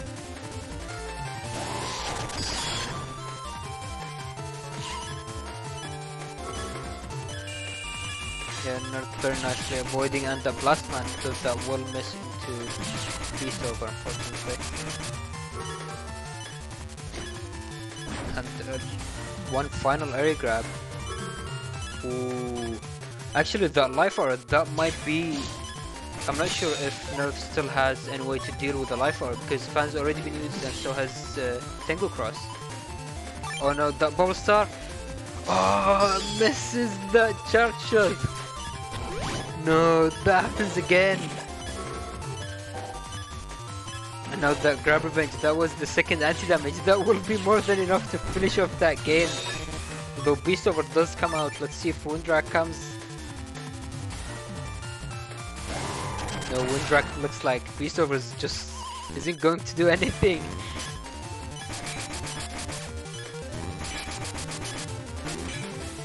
And yeah, that Grab Revenge will finish off that match.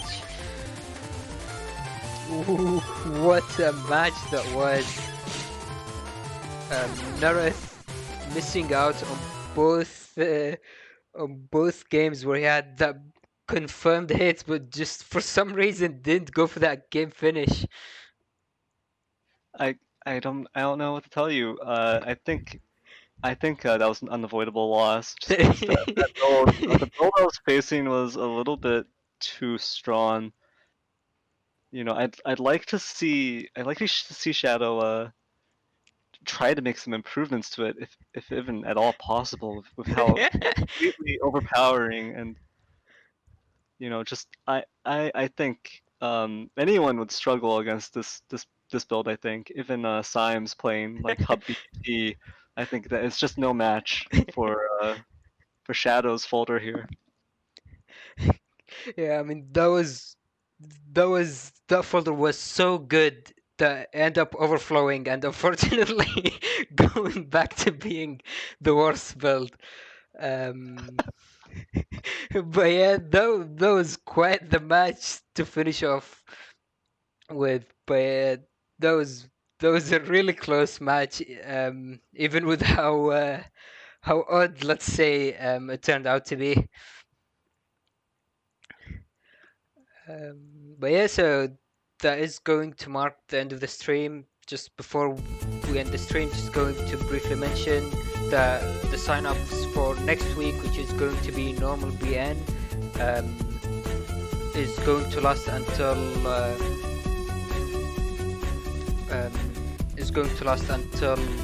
10 p.m. PST today. So make sure to get in your sign-ups, and then that will be followed by Blood Moon, which is also going to be normal BN. So make sure to head into the N1GP Discord, use exclamation new mode.